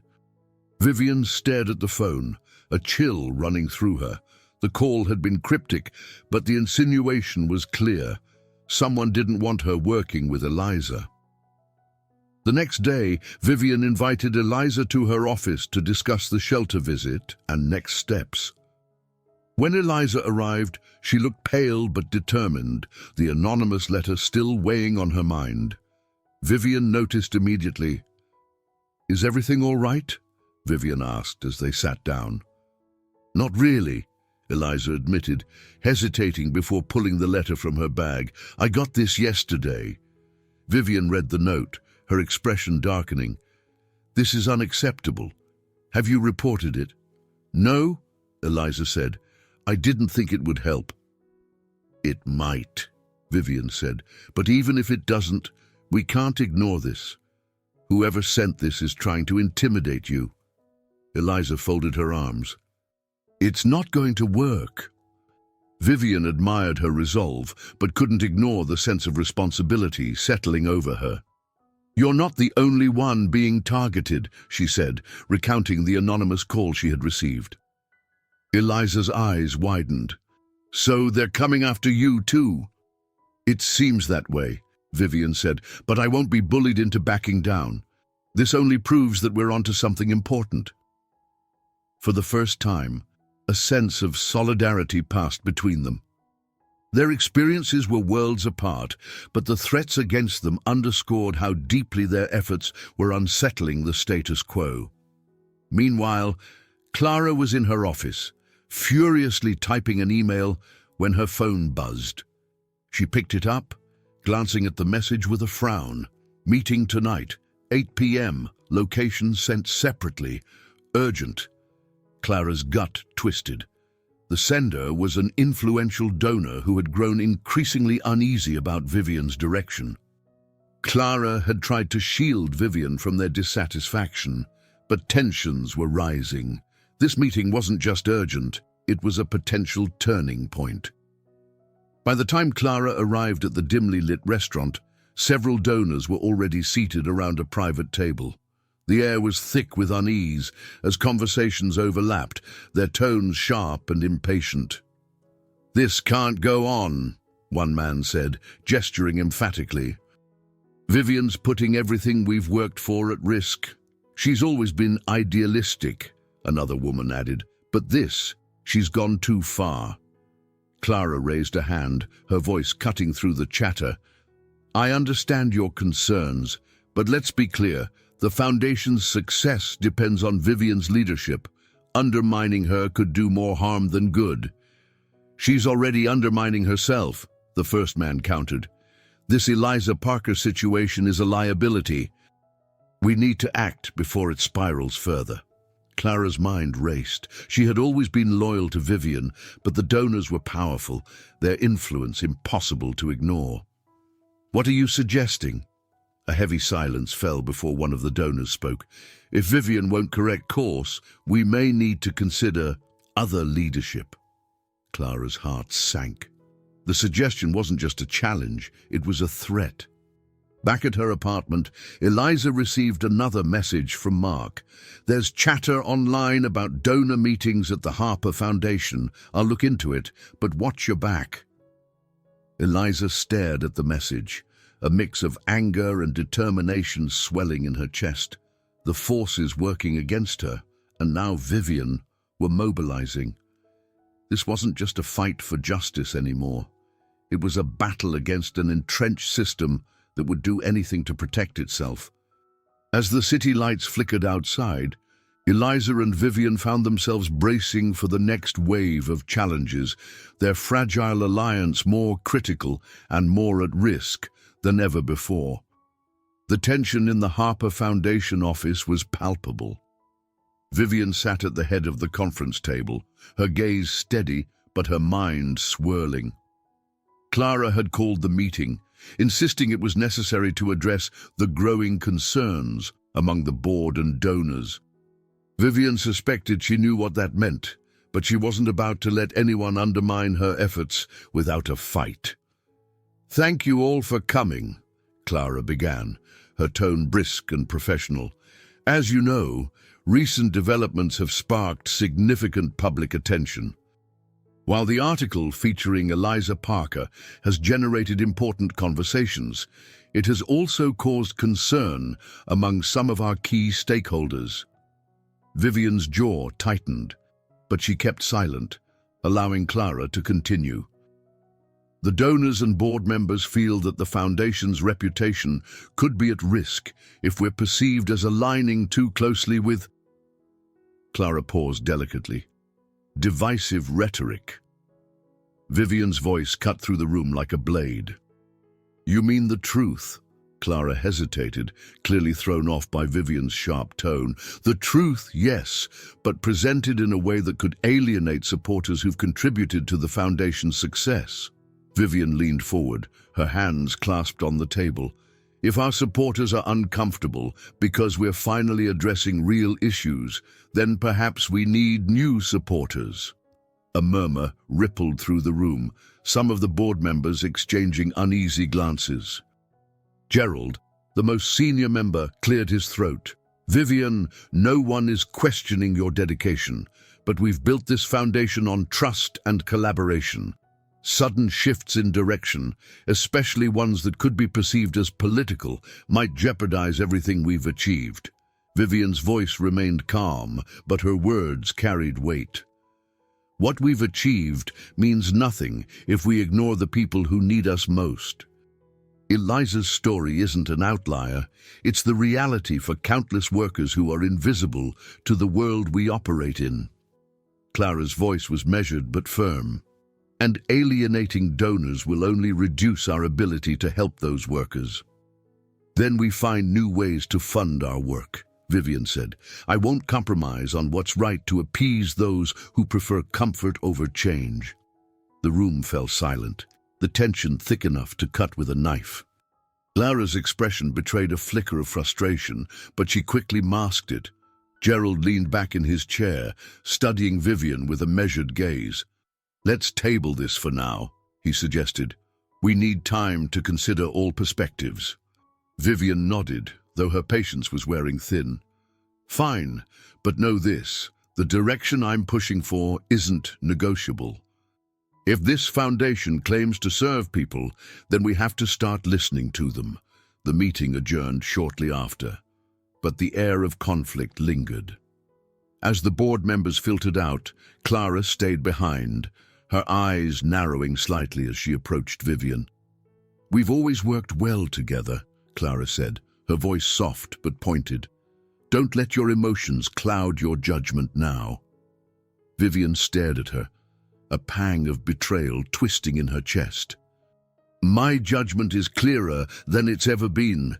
Maybe you're the one who needs to re-examine your priorities." Clara's lips pressed into a thin line. "I just hope you're prepared for what this fight will cost." Meanwhile, Eliza sat across from Mark in a small cafe, her hands wrapped around a steaming cup of tea. Mark had been digging into the recent donor meetings at the foundation, and the findings were troubling. "Some of the biggest donors are talking about pulling their funding," Mark said, his voice low. "They're not happy with the direction Vivian's taking."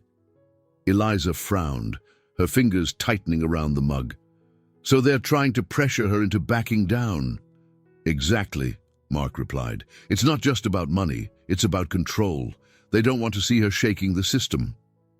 Eliza leaned back in her chair, her mind racing. "Do you think she'll cave?" Mark hesitated. "Honestly, I don't know. She's taken some big risks already, but this is uncharted territory for someone like her." Eliza exhaled sharply, the weight of the situation pressing down on her. "If she gives in, nothing changes. And if she doesn't, she could lose everything," Mark added. The gravity of his words hung in the air. Eliza had spent years fighting to be seen, to have her voice heard. Now that she had a platform, the stakes felt impossibly high, not just for her, but for everyone she represented.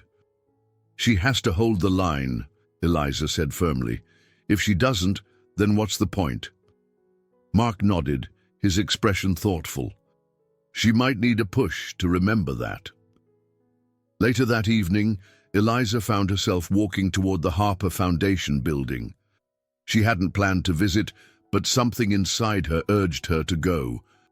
When she arrived, she was surprised to see Vivian still in her office, the light spilling out into the empty hallway. Eliza hesitated before knocking lightly on the glass door. Vivian looked up, a flicker of surprise crossing her face. "Eliza," she said, standing. "What brings you here?" "I heard about the donor meetings," Eliza said bluntly. "Are they really trying to strong-arm you?" Vivian sighed, gesturing for Eliza to sit. "Some of them are, yes. They think I'm pushing too far, too fast. Are they right?" Eliza asked, her gaze steady. Vivian met her eyes, her voice resolute. "No, but that doesn't mean it won't be a fight." "Then fight," Eliza said, leaning forward. "You've got the power to make a real difference, Vivian. Don't let them scare you into giving up." Vivian studied her, a small smile tugging at the corners of her lips. "You're remarkably persuasive. You know that." Eliza shrugged. "I've had to be."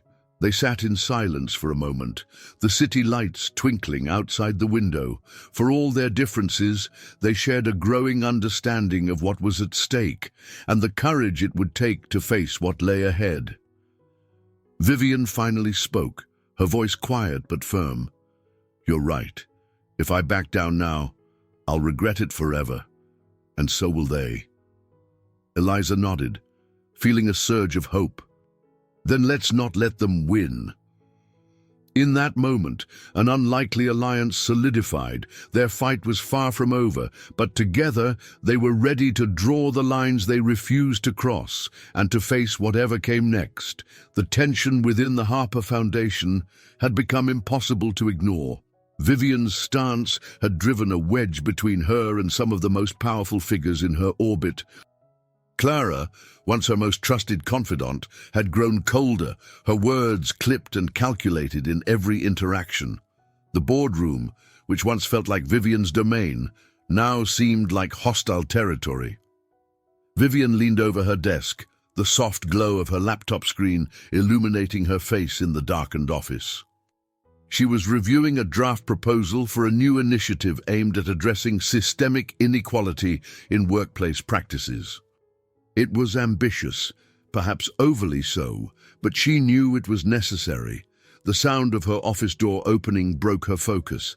She looked up to see Clara standing there, her posture as rigid as ever. "Working late again," Clara remarked, stepping inside. "There's a lot to do," Vivian replied evenly, not looking away from her screen. Clara set a folder on the desk with a deliberate thud. "I thought you might want to see this." Vivian opened the folder, her brow furrowing as she scanned its contents.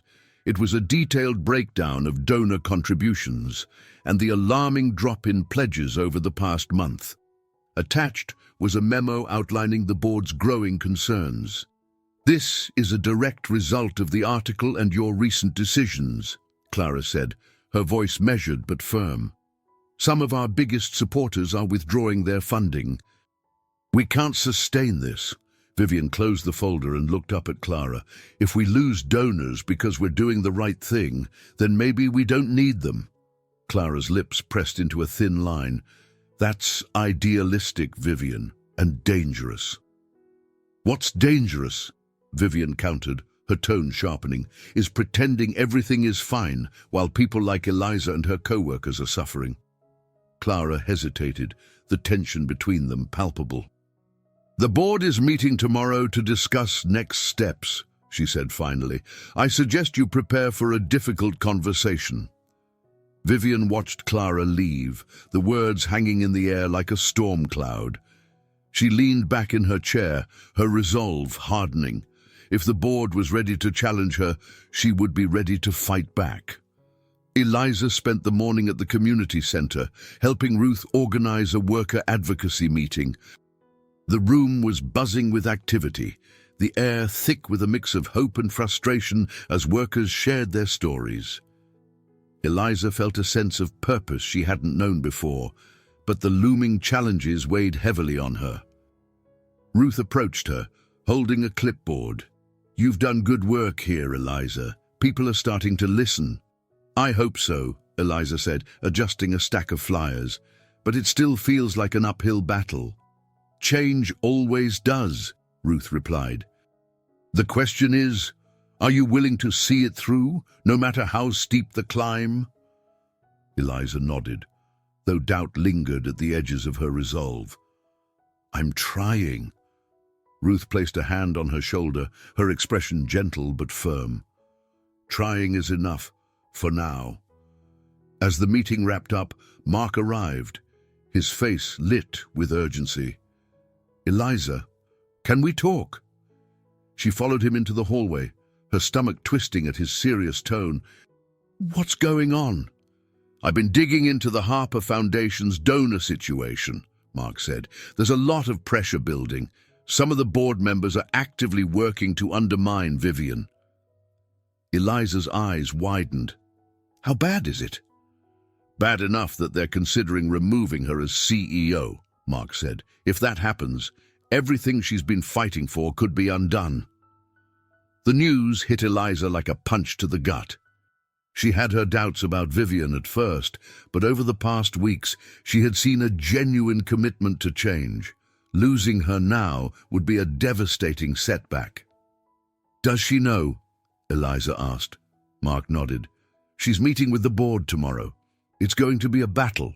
Eliza's mind raced. Vivian had stood by her, even when it put her own position at risk. Now it was Eliza's turn to return the favor. The next day, Vivian entered the boardroom with her head held high, her expression calm but determined. The tension in the room was suffocating. The board members seated around the long table exchanging glances as she took her place at the head. "Thank you all for being here," Vivian began, her voice steady. "I understand there are concerns about the Foundation's recent direction." Gerald, the senior board member, spoke first. Vivian, we've always admired your passion, but the recent decisions have created a rift with our donors. We have to consider the long-term stability of the foundation. And you believe stability comes from avoiding difficult truths? Vivian asked, her tone sharp but controlled. If that's the case, then we've been building this foundation on a fragile foundation. Another board member chimed in.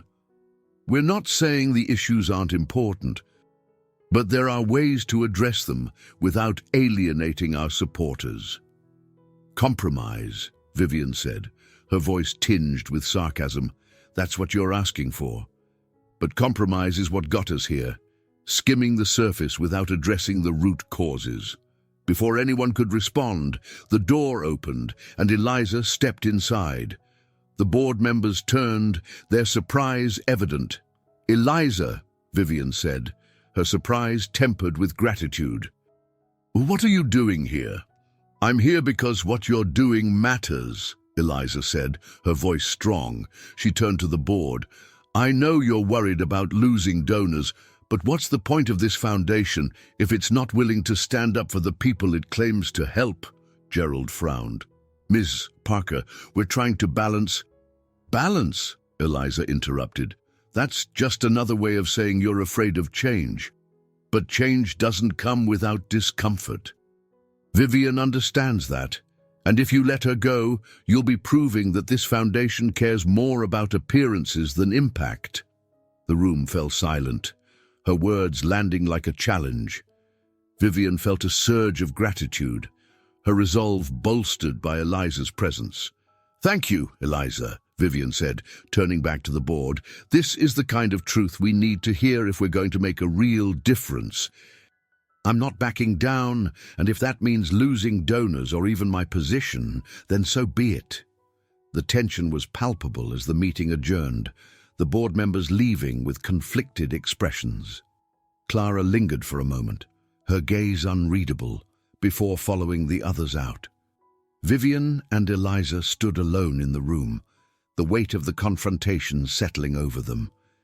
You didn't have to do that, Vivian said quietly.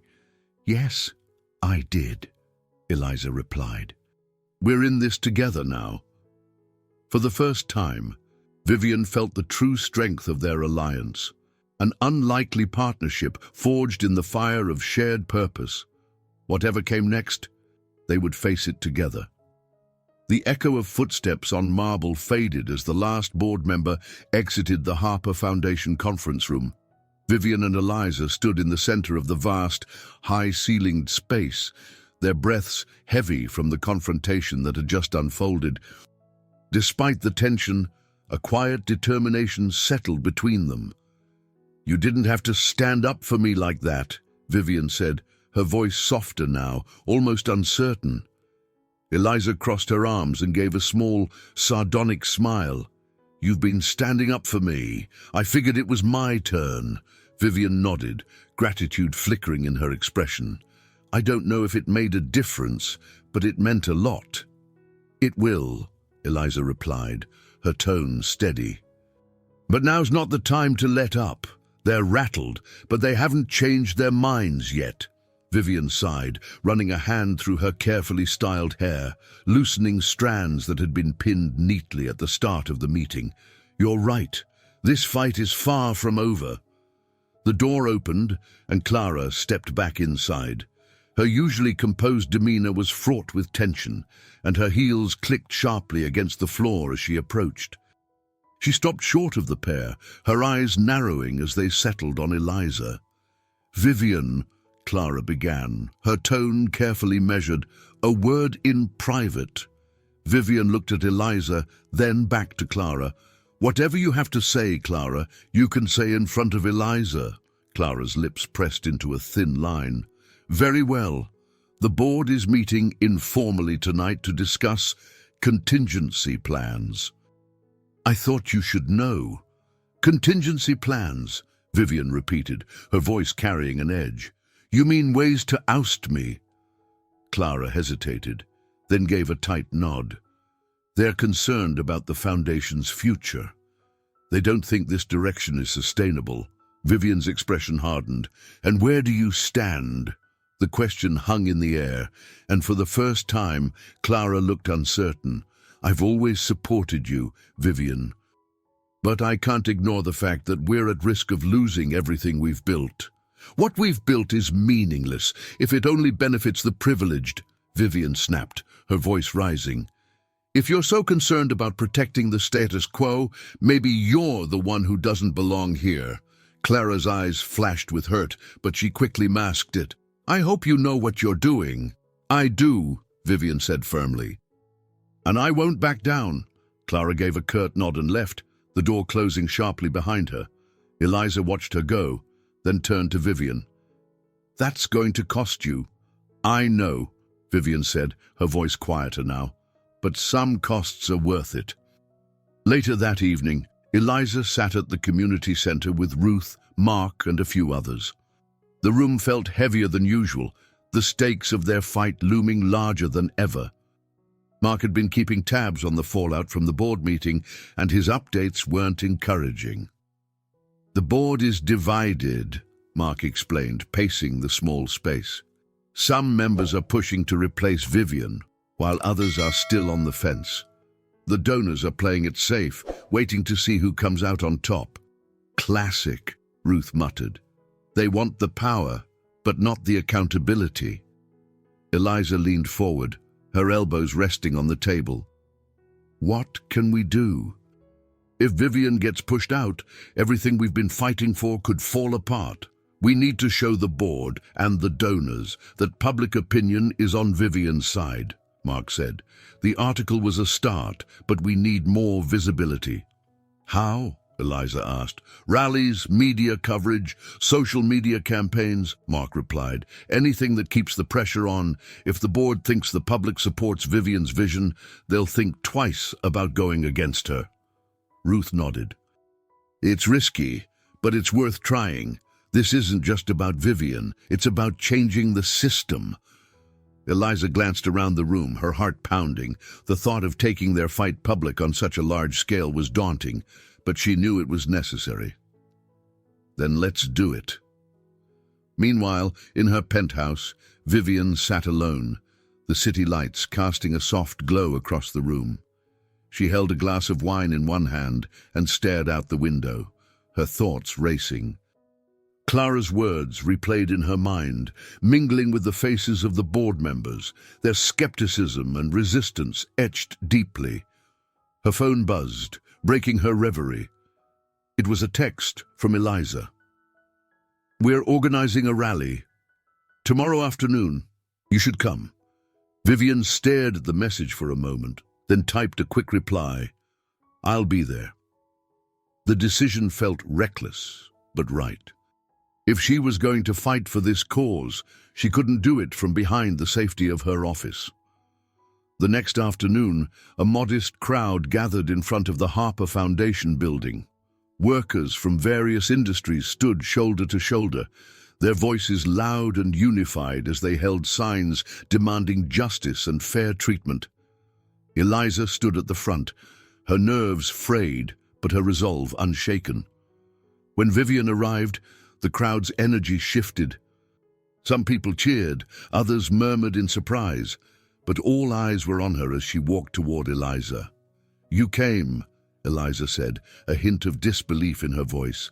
"I told you I would," Vivian replied. "This is as much my fight as it is yours." Eliza nodded, then turned to the crowd, her voice steady despite her nerves. "This is Vivian Harper," she said, her words carrying over the noise. "She's here because she believes in what we're fighting for." Vivian stepped forward, her gaze sweeping across the crowd. "I'm here because I've been part of the problem," she began, her voice firm but vulnerable. "But I want to be part of the solution, and that starts with listening to all of you." The crowd erupted into applause, the sound echoing off the nearby buildings. Eliza glanced at Vivian, a flicker of hope in her eyes. For the first time, it felt like they were truly on the same side, standing together against a system that had long gone unchallenged. As the rally continued, The energy in the air grew electric, a palpable sense of possibility coursing through the crowd. Both women knew the fight was far from over, but in that moment they stood united, ready to face whatever came next, together.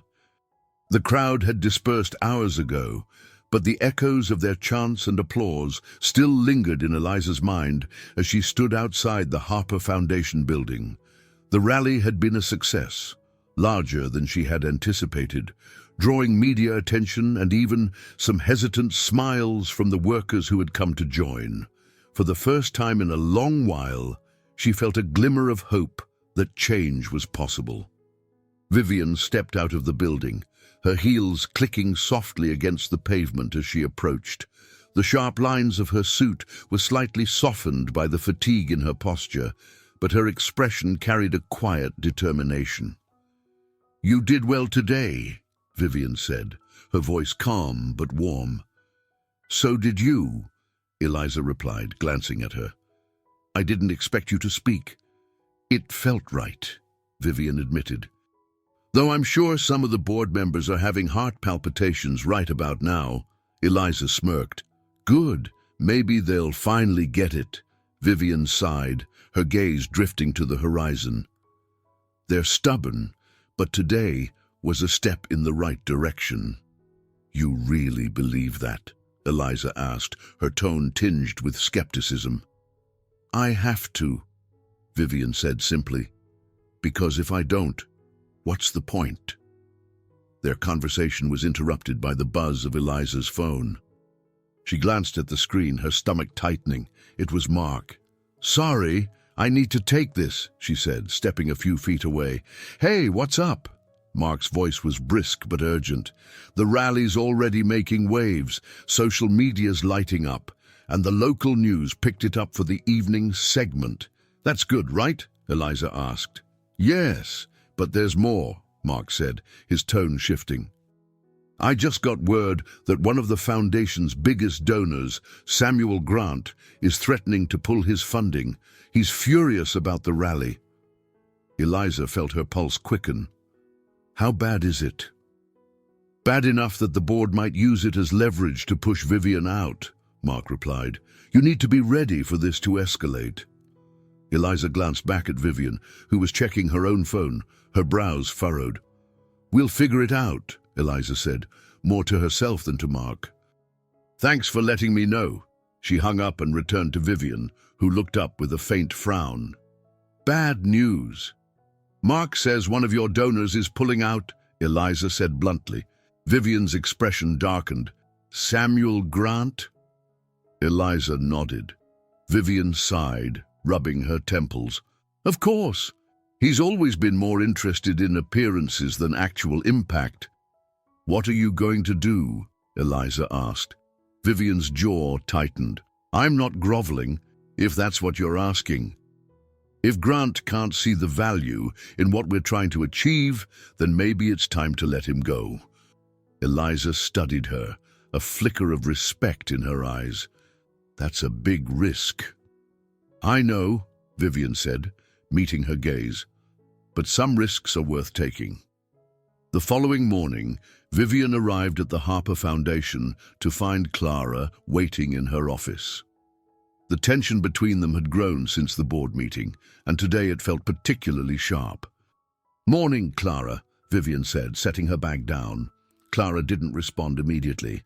Instead, she placed a folder on Vivian's desk and folded her arms. "I assume you've heard about Samuel Grant?" Vivian nodded, taking a seat. "I have. And?" Clara prompted. "And I'm not changing course," Vivian said firmly. "If Grant wants to leave, that's his choice." Clara's lips pressed into a thin line. "Do you realize how much his withdrawal will impact our operations? We're already stretched thin. Then we find new sources of funding," Vivian replied. "I won't compromise the integrity of our work to placate him." Clara hesitated, her gaze softening slightly. "Vivian, I've stood by you for years because I believe in what we've built. But this, it feels reckless." Vivian leaned forward, her expression unwavering. What's reckless is continuing to operate as if everything is fine when it's not. We can't keep pretending, Clara. The two women stared at each other, the weight of their shared history hanging between them. Finally, Clara sighed. I hope you're right. So do I, Vivian said quietly. That afternoon, Eliza and Ruth met at the community center to strategize their next steps. The rally had been a success, but the challenges ahead felt more daunting than ever. You've shaken things up, Ruth said, flipping through a notebook filled with meeting notes and ideas. Now the real work begins. I'm ready, Eliza said, though her voice betrayed a hint of uncertainty. Ruth looked at her, her expression softening. You're doing something important, Eliza. Don't lose sight of that. Eliza nodded, though the weight of the fight ahead pressed heavily on her shoulders. I just wish it didn't feel like it's all on me. It's not, Ruth said firmly. You've got people behind you, and Vivian's starting to show she's one of them. Yeah, Eliza said, a faint smile tugging at her lips. She's not what I expected. She rarely is, Ruth said with a chuckle, but that's what makes her valuable. As they finished their discussion, Eliza's phone buzzed with another message from Mark. Grant's official statement is coming out tomorrow. Be ready for fallout. Eliza sighed, slipping the phone back into her pocket. The ripple effect of their actions was growing, and the stakes were higher than ever. But as she looked around the room filled with people fighting for the same cause, she felt a renewed sense of purpose. Whatever happened next, she wasn't alone. Vivian spent the evening preparing for the inevitable fallout from Grant's statement. She knew it would be scathing. Grant was nothing if not dramatic, but she also knew she couldn't let it derail their progress. As she reviewed her notes, her phone buzzed with a text from Eliza. No matter what happens, we've got your back. Vivian stared at the message for a moment, a small smile breaking through the tension. For the first time in weeks, she felt a sense of solidarity she hadn't realized she was missing. The road ahead was uncertain, but she was ready to face it, because this time she wasn't facing it alone. Samuel Grant's statement arrived before sunrise, and its harsh tone reverberated throughout the Harper Foundation like a thunderclap. The wealthy donor accused the foundation of straying from its mission, labeling Vivian's new direction as alienating and politically charged. The language was carefully calculated, designed to sow doubt and stoke division. By mid-morning, the statement had been picked up by multiple news outlets, and the fallout was undeniable. Vivian stood in her office, the open laptop on her desk displaying the statement in bold headlines. She'd read it twice, her emotions shifting from anger to resolve. Clara entered without knocking, her expression unusually tense. You've seen it, I assume, Clara said, gesturing toward the screen. I have, Vivian replied, her tone measured. And it's predictable, Vivian said, closing the laptop. Grant's protecting his interests. Clara frowned. Vivian, this could escalate. The board will do what it's always done, Vivian interrupted, her voice sharper now. But I won't let fear dictate our decisions. Clara hesitated, then nodded. I've scheduled a meeting with the communications team to craft a response. We need to get ahead of this. I'll handle it, Vivian said, standing. I need to speak for myself. Clara raised an eyebrow. Are you sure that's wise? Vivian met her gaze, her voice firm. It's necessary. Across the city, Eliza sat in the community center, scrolling through news articles on her phone. Each headline seemed more damning than the last, painting Vivian's stance as reckless and divisive. Ruth sat beside her, flipping through a stack of flyers for their next event. She's taking a beating, Eliza murmured, more to herself than to Ruth. That's how it goes when you challenge the status quo, Ruth said without looking up. They'll try to discredit her, isolate her. Same thing they've done to every disruptor in history. Eliza frowned. What if it works? What if she folds under the pressure? Ruth set the flyers down, her gaze steady. "Then it's up to us to make sure she doesn't," Eliza nodded, though the weight of that responsibility pressed heavily on her. Her phone buzzed with a text from Mark. "Vivian's holding a press conference at noon. You might want to be there." Eliza glanced at Ruth. "I need to go." "Go," Ruth said, her lips curving into a faint smile. "This fight doesn't wait for anyone." By noon, a modest crowd had gathered outside the Harper Foundation building. Journalists with microphones and cameras jostled for position as employees and curious onlookers hovered nearby. Eliza spotted Mark near the edge of the crowd and made her way to him. "She's stepping right into the fire," Mark said, nodding toward the makeshift podium set up on the front steps.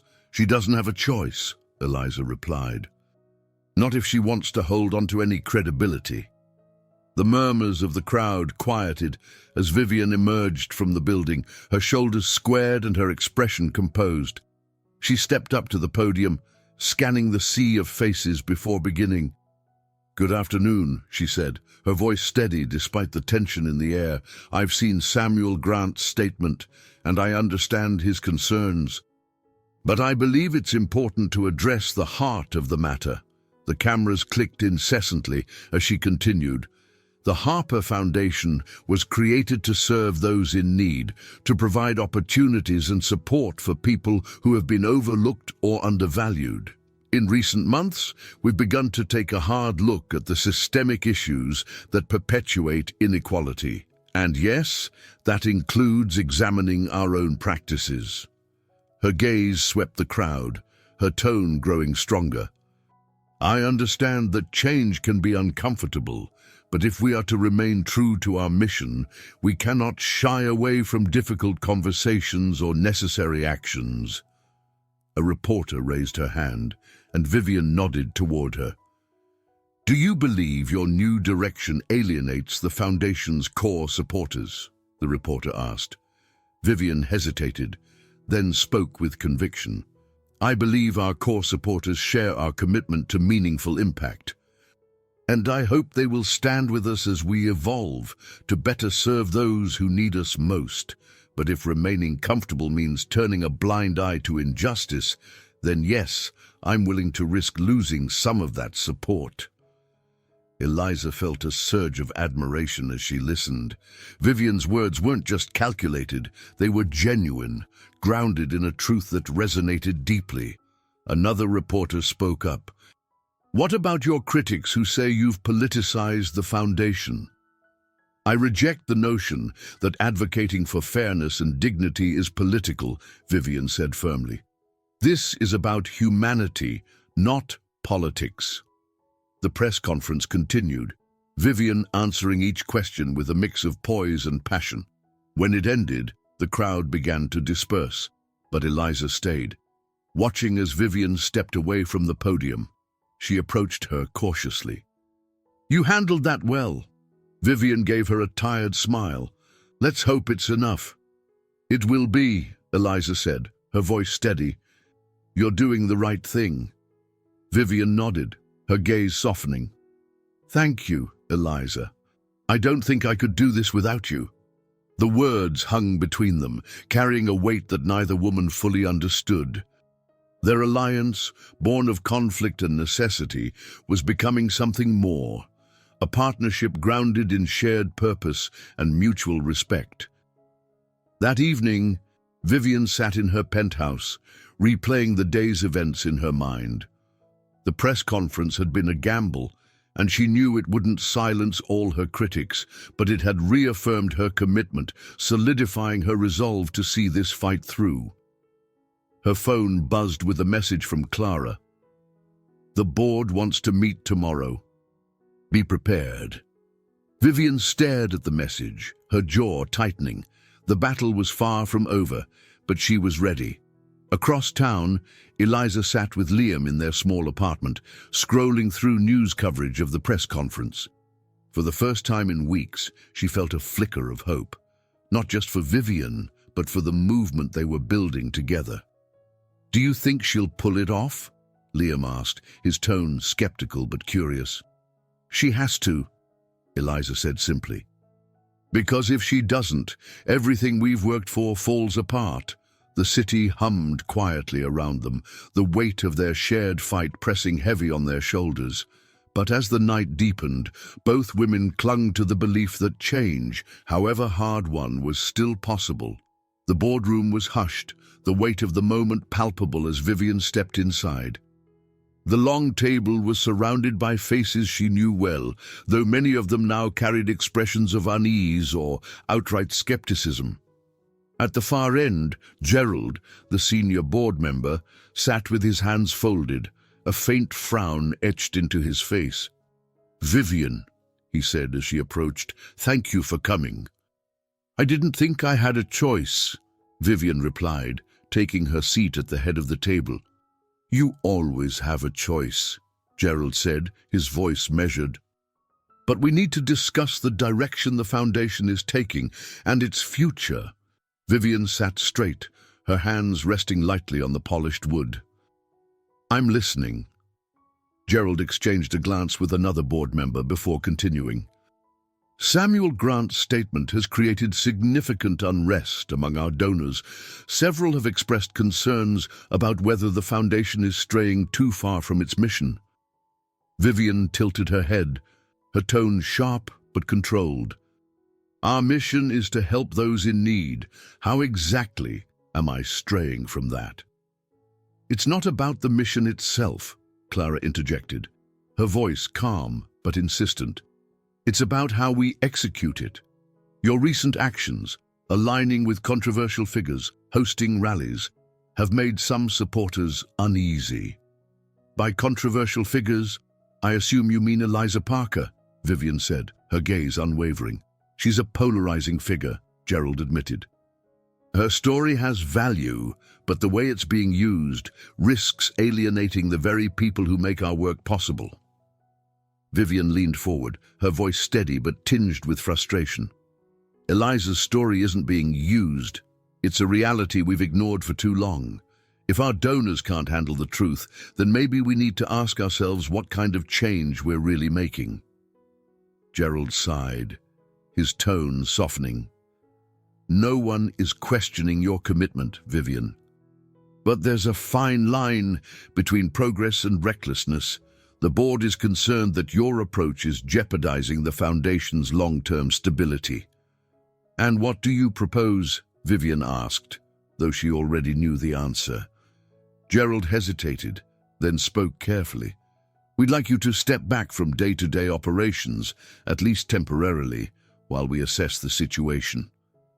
Vivian's chest tightened, though her expression remained composed. "You're asking me to step down. We're asking you to consider what's best for the foundation," Clara said quietly. Vivian looked at her, the sting of betrayal sharp and unexpected.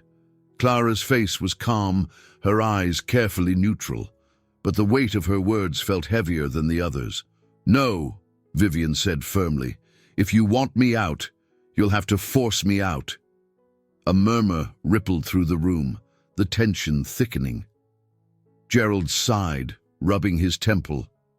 "Vivian." "This isn't just about me," Vivian interrupted, her voice rising. "It's about the people we're supposed to serve, the people who have been overlooked and dismissed because it's easier to keep things comfortable for ourselves."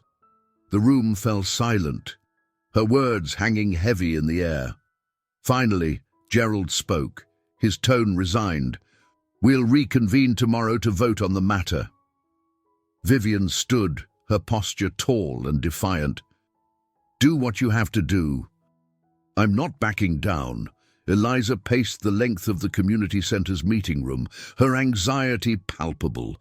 Ruth and Mark sat nearby, watching her with a mix of concern and patience. "You're going to wear out the floor," Ruth said lightly. "I can't just sit here," Eliza replied, her voice tight. "Vivian's in that meeting right now, and it feels like everything's hanging by a thread." "She knows what she's doing," Mark said. "She's handled tougher rooms than this." "Maybe," Eliza said, stopping mid-step, But this isn't just about her, it's about everything we've been building. And that's exactly why she won't give up, Ruth said firmly. Vivian's not the kind of person to let fear dictate her actions. You know that. Eliza nodded, though her worry didn't abate. What if they push her out? What happens then? Then we keep fighting, Ruth said simply. This movement isn't about one person, Eliza. It's bigger than that. The words settled over Eliza, calming her slightly. She resumed pacing, but her steps were slower, more deliberate. Vivian returned to her penthouse late in the evening, her exhaustion evident in the slump of her shoulders. The meeting had drained her, but her resolve remained unbroken. She poured herself a glass of water and sat by the window, the city lights twinkling below. Her phone buzzed with a message from Eliza. How did it go? Vivian hesitated before typing her response. They're voting tomorrow. It's not looking good. The reply came almost instantly. Do you want me there? Vivian smiled faintly, the offer unexpected but oddly comforting. No, this is my fight. But as she set her phone down, she realized it wasn't entirely true. This fight wasn't hers alone, not anymore. The following day, the boardroom was even tenser than before. The members filed in one by one, their expressions guarded. Vivian took her seat, her back straight and her hands steady. She knew the vote would likely go against her, but she was prepared to face the consequences. Before the meeting could begin, the door opened and Eliza stepped inside. The board turned in unison, their surprise evident. Eliza, Vivian said, her voice tinged with disbelief. What are you doing here? I couldn't stay away, Eliza said simply. She looked at the board, her gaze steady. I know I'm not part of this organization, but I need to say something before you vote. Gerald frowned but nodded. Go ahead. Eliza stepped forward, her voice strong despite the nervous flutter in her chest. I know Vivian's made some of you uncomfortable, but that's what change does. It challenges us, pushes us out of our comfort zones. If you push her out now, you're not just silencing her, you're silencing everyone she's been fighting for. The room fell silent as her words hung in the air. Vivian watched, a flicker of emotion breaking through her composure. She's not the problem, Eliza continued. She's the solution. And if you can't see that, then maybe you're the ones who need to step back. Vivian felt a swell of gratitude as Eliza finished speaking, her presence a powerful reminder of why this fight mattered. Whatever the outcome, Vivian knew she wasn't alone, and that made all the difference. The meeting resumed, but the lines had been drawn more clearly than ever before. The vote loomed, but so did the unyielding determination of two women who refused to back down. The air in the boardroom felt dense, as if the collective tension of its occupants had thickened the very atmosphere. Vivian sat at the head of the table, her hands clasped lightly in front of her, betraying none of the storm raging within. To her left, Clara avoided eye contact, her face a mask of professional neutrality. Across the table, Gerald, the senior board member, cleared his throat, signaling the meeting's start. This is a difficult day for all of us, Gerald began, his tone heavy. But the role of this board is to safeguard the foundation and ensure its ability to fulfill its mission. Vivian's lips tightened, but she remained silent. She knew better than to interrupt a speech designed to soften the blow of what was coming. Gerald continued, We've all seen the impact of recent events, the rallies, the donor withdrawals, the public discourse. While these have brought attention to important issues, they've also put the foundation's stability at risk. It's our responsibility to decide how best to move forward. The other board members nodded, their expressions ranging from sympathetic to resolute. Eliza, seated near the back of the room, crossed her arms and leaned forward, her face a portrait of defiance. I've heard your concerns, Vivian said. her voice cutting through the silence that followed Gerald's words. "But let's not forget what we're here for. Stability means nothing if it comes at the cost of our integrity." "Integrity doesn't keep the lights on," Clara interjected, her tone measured but firm. "Without funding, we can't do anything for the people we claim to help." Vivian turned to Clara, her voice calm but edged with steel. "And what's the cost of keeping that funding? Turning our backs on the people who need us most? Prioritizing comfort over justice." Clara didn't respond immediately, her lips pressing into a thin line. Gerald held up a hand, his expression diplomatic. "Let's keep this constructive. We're here to vote on whether Vivian should step back from her role as CEO while we reassess the Foundation's direction."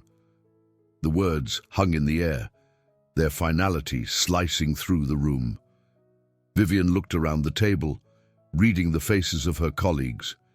Some avoided her gaze, others met it with varying degrees of regret or resolve. "I'd like to say one more thing before we vote," Eliza said, standing abruptly. Gerald frowned but gestured for her to proceed. "Go ahead." Eliza stepped forward, her voice strong despite the nerves she felt. "I'm not here as a board member or a donor or a stakeholder. I'm here as someone who's lived through the consequences of your choices. You say you want stability, but stability for who? For the donors who want to feel good about writing a check, for the board members who get to tout their philanthropy at fancy dinners." Her words cut through the room, sharp and unrelenting. "Stability isn't what the people you're supposed to be helping need. They need change, real, uncomfortable, messy change, and Vivian's the only one here willing to fight for it." A ripple of unease passed through the board. Gerald shifted in his seat, his expression carefully neutral. "Thank you for your perspective, Miss Parker." Eliza glared at him but stepped back, her point made. Vivian glanced at her, a flicker of gratitude passing through her eyes before she turned back to the board. "Let's vote." Gerald nodded.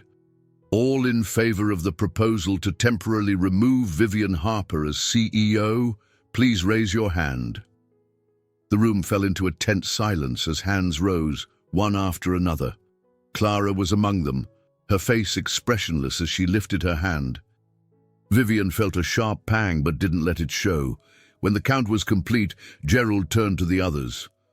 "All opposed?"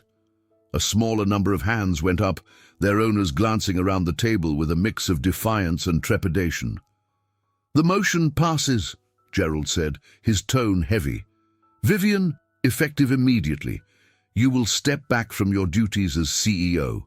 Clara will serve as interim CEO while the board evaluates next steps." Vivian nodded, her face a mask of calm. "Understood." The meeting adjourned soon after, the board members filtering out with hurried steps and quiet conversations.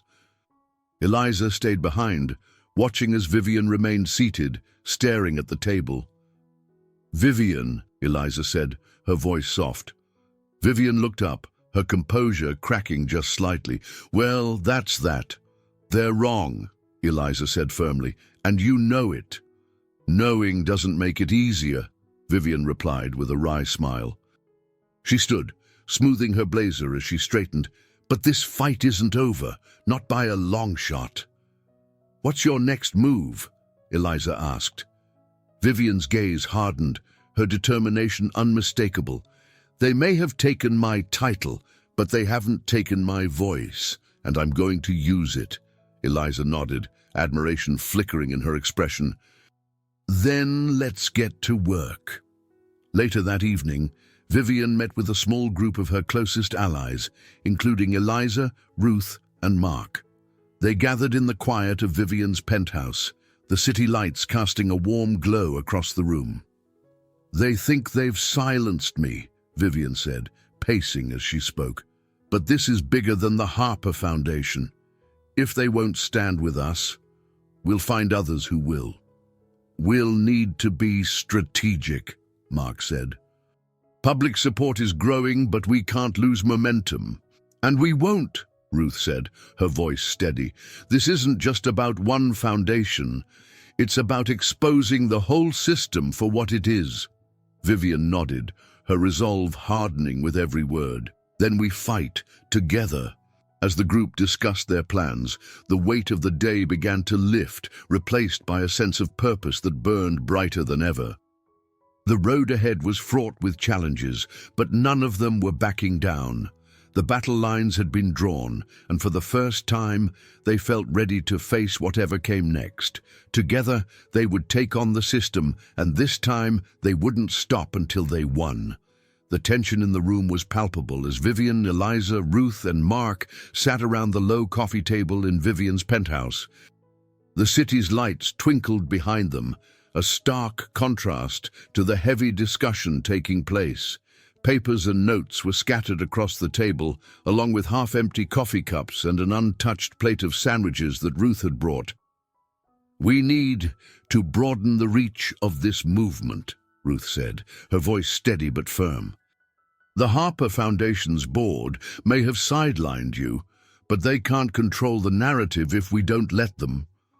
Vivian nodded, though the sting of her removal as CEO was still fresh.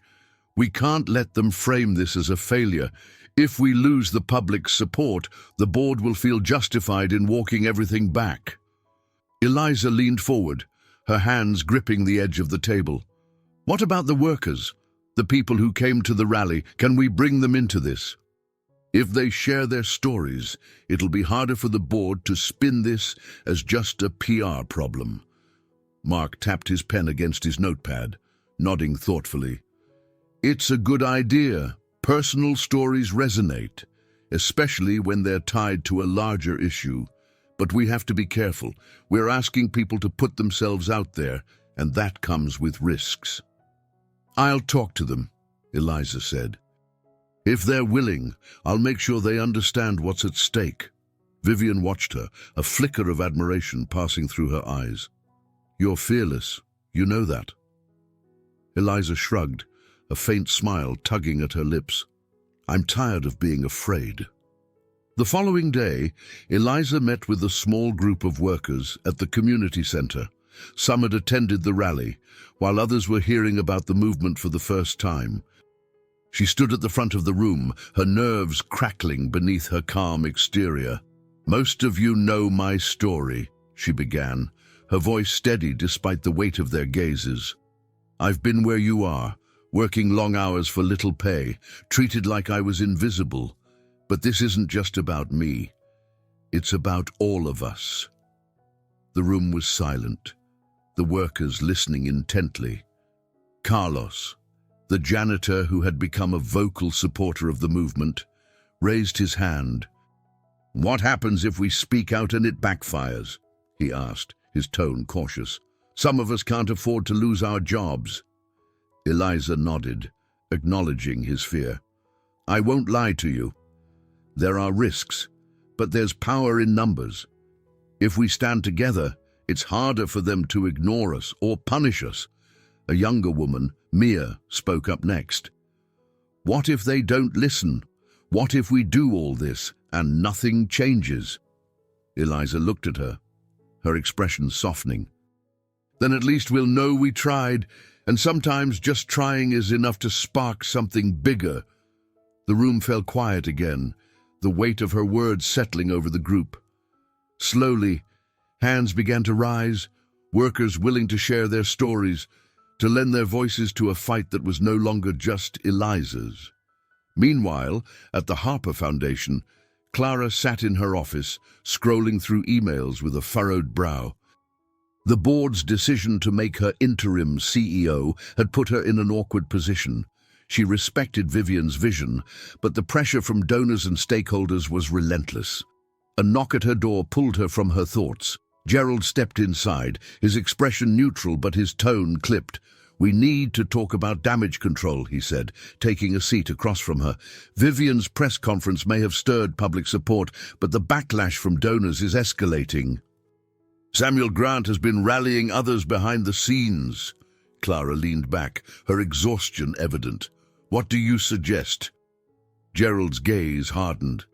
We distance ourselves from her completely, issue a statement reinforcing the Foundation's commitment to neutrality and emphasizing that Vivian no longer speaks for us. Clara hesitated, the weight of the decision pressing down on her. That might placate the donors, but it'll alienate the public. We could lose more support than we gain. Then what's your alternative? Gerald asked, his tone sharp. Clara didn't answer immediately. Instead, she stared out the window, her thoughts a swirl of loyalty, pragmatism, and doubt. Let me think about it. That evening, Eliza and Vivian met at a small diner on the edge of the city, far from the polished halls of the Harper Foundation. The air smelled faintly of coffee and fried food, and the soft hum of conversation provided a comforting backdrop. "How did it go with the workers?" Vivian asked as she stirred her tea. "Better than I expected," Eliza said, her voice tinged with cautious optimism. "A lot of them are scared, but some are willing to speak out." Vivian nodded, her expression thoughtful. "It's a start, and it's more than we had yesterday." Eliza hesitated, then leaned forward. "How are you holding up, really?" Vivian blinked, surprised by the question. "I'm fine." "Vivian," Eliza said, her tone gentle but firm. "You don't have to pretend with me." Vivian sighed, setting her spoon down. "I feel untethered. Like everything I've worked for is slipping away, but I also feel more certain than ever that I'm doing the right thing." "You are," Eliza said without hesitation.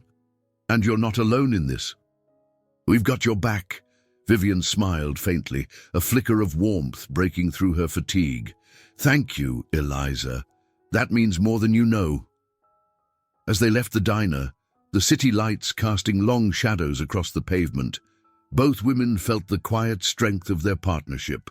The fight ahead was daunting, but together they were determined to face it, one step at a time. The first video surfaced on a cloudy Thursday morning.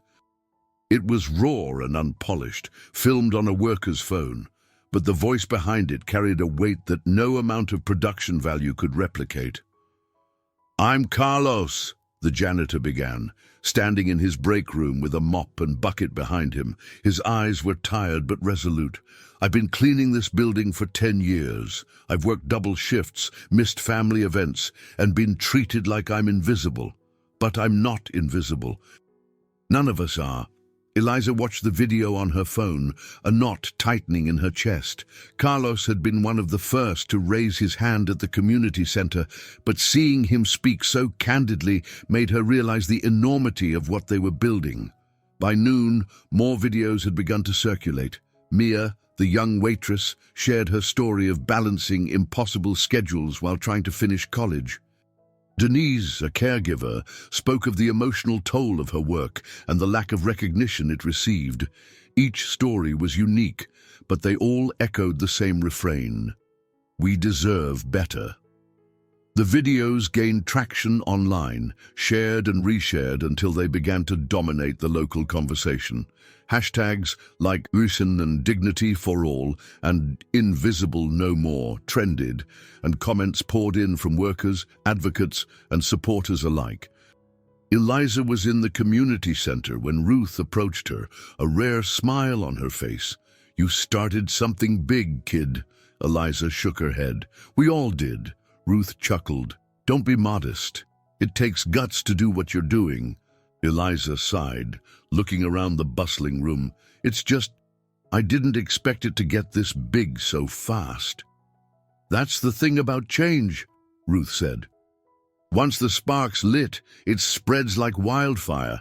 Meanwhile, Vivian sat in her penthouse, scrolling through the videos on her laptop. Each one hit her like a wave, the raw honesty of the workers' voices cutting through her polished world. She felt a deep sense of pride mixed with a pang of guilt, pride for being part of the movement, guilt for not seeing these stories earlier. Her phone buzzed, and she saw a text from Clara. "We need to talk." Vivian frowned, hesitating before typing a reply. "About what?" Clara's response came quickly. The board wants to issue a formal statement distancing the foundation from the workers' campaign. Vivian's chest tightened, anger flaring. She typed back, her fingers moving swiftly. "I'm not surprised. Tell them I'll be issuing my own statement." The reply was immediate. "Vivian, this isn't the time for defiance. Think about what you're risking."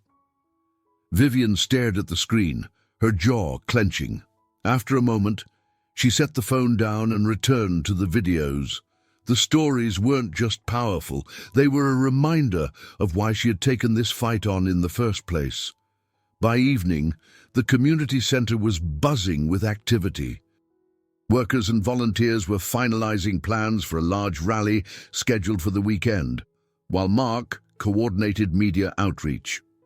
Eliza moved through the room, answering questions and offering encouragement, though the weight of the growing movement pressed heavily on her shoulders. Mark approached her, holding a clipboard. "The rally's shaping up to be bigger than we anticipated. The city's already issued permits, but we're going to need more volunteers for crowd management." "I'll find some," Eliza said, scanning the room. "What about media coverage?" Mark nodded. "We've got 3 local outlets confirmed and interest from a national one. If the rally goes well, it could take this to a whole new level." "That's a good thing, right?" Eliza asked, though doubt crept into her voice. "It's a great thing," Mark said. "But it also means more scrutiny. Be ready for that." Eliza nodded, though her nerves tightened. She spotted Carlos across the room and made her way over. "Carlos," she said, her voice warm, "your video was incredible." He smiled sheepishly, rubbing the back of his neck. "Didn't think anyone would care." "People care," Eliza said firmly, "and because of you, more people are speaking out." Carlos nodded, his expression turning serious. "I just hope it makes a difference." "It will," Eliza said, though she couldn't ignore the weight of his hope pressing against her own doubts. That night, Vivian joined Eliza and Ruth at a small diner to discuss the rally. The 3 women sat in a corner booth, the hum of conversation around them providing a comforting backdrop. "This rally could be a turning point," Vivian said, stirring her tea absently. "But it could also provoke more backlash." "Let them push back," Ruth said, her tone resolute. "It'll only prove we're getting to them." "Eliza, how are you feeling about it?" Vivian asked, her gaze softening as she looked at her. Eliza hesitated, then shrugged. "Honestly, terrified. But I've been terrified since the article came out. At this point, I'm kind of used to it." Vivian smiled faintly. "Fear means you're doing something that matters."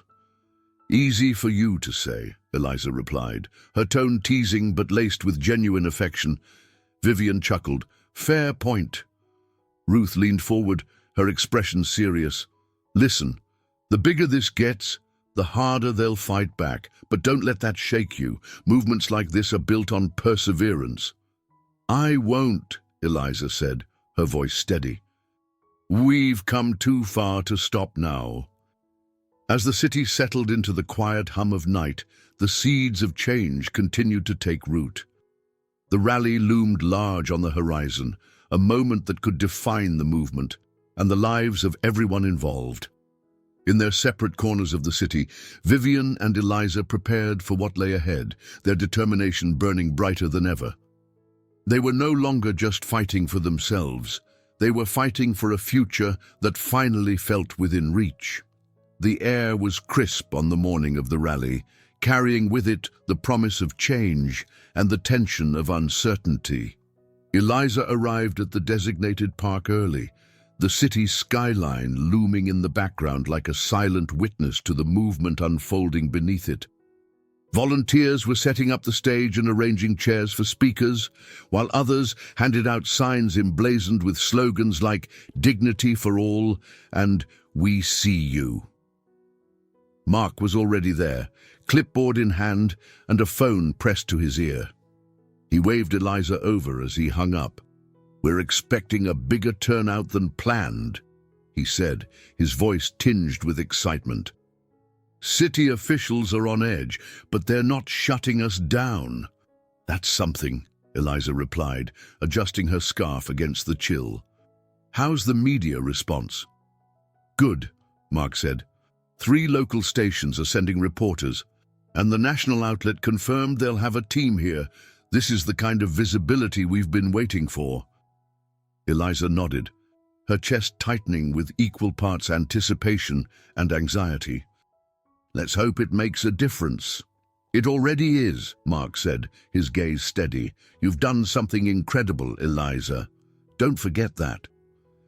By mid-morning, the park was alive with energy. Workers from all walks of life filled the space, holding signs and chanting slogans that grew louder as more people joined. Families with young children mingled with retirees, and college students stood shoulder to shoulder with blue-collar workers. The diversity of the crowd was a testament to the movement's reach, a visual representation of the solidarity that had begun to take root. Vivian arrived just before the speeches were set to begin, her presence drawing murmurs from the crowd. She wore a simple black coat, her usual polished demeanor softened by a rare hint of vulnerability. Eliza spotted her and made her way through the throng of people. "You came," Eliza said, her voice carrying relief. "Of course I did," Vivian replied, her gaze sweeping the crowd. "This is bigger than any of us now." Eliza smiled faintly. "It feels overwhelming." Vivian placed a hand on her shoulder, her expression gentle but firm. "It's supposed to. Movements like this don't happen without a little chaos." Before Eliza could respond, Ruth approached, holding a clipboard and wearing her usual no-nonsense expression. "You two ready?" "The media's waiting, and the first speakers are lined up." Vivian nodded, her composure slipping back into place. "Let's do this." The rally began with speeches from workers who had shared their stories online. Carlos took the stage first, his voice steady as he recounted years of feeling invisible and undervalued. Mia followed, her words resonating with the younger members of the crowd as she spoke about balancing school, work, and dreams that often felt out of reach. When it was Eliza's turn, she stepped onto the stage, the weight of the moment pressing down on her. The crowd quieted, their collective gaze fixed on her. She gripped the edges of the podium, taking a steadying breath. "Most of you know my story," she began, her voice clear despite the nerves thrumming beneath it. "I've spent years working jobs where I felt like I didn't matter, where I was treated like I didn't matter. But today, standing here with all of you, I know that's not true. We matter, every single one of us." The crowd erupted into applause, the sound swelling and enveloping her. Eliza continued, her confidence growing. "This isn't just about wages or working conditions, though those things are important. It's about being seen, being valued, being treated like human beings." She paused, letting her words sink in. "And we're not going to stop until that happens." The crowd roared, their chants of "We see you" echoing through the park. Eliza stepped back from the podium, her chest heaving with emotion. Vivian met her at the base of the stage, her expression one of quiet pride. "You were amazing," Vivian said. Eliza shook her head, a faint smile playing on her lips. "It's not just me, it's all of us." Vivian nodded, her gaze turning toward the crowd. "You're right. And this is only the beginning." As the rally continued, the energy in the park remained electric. Reporters moved through the crowd, interviewing attendees and capturing footage of the signs and speeches. Ruth stood near the media section, watching the coverage unfold with a satisfied expression. "It's happening," she said to Mark, who stood beside her. "People are finally paying attention." "They are," Mark agreed. "But the real test comes after this."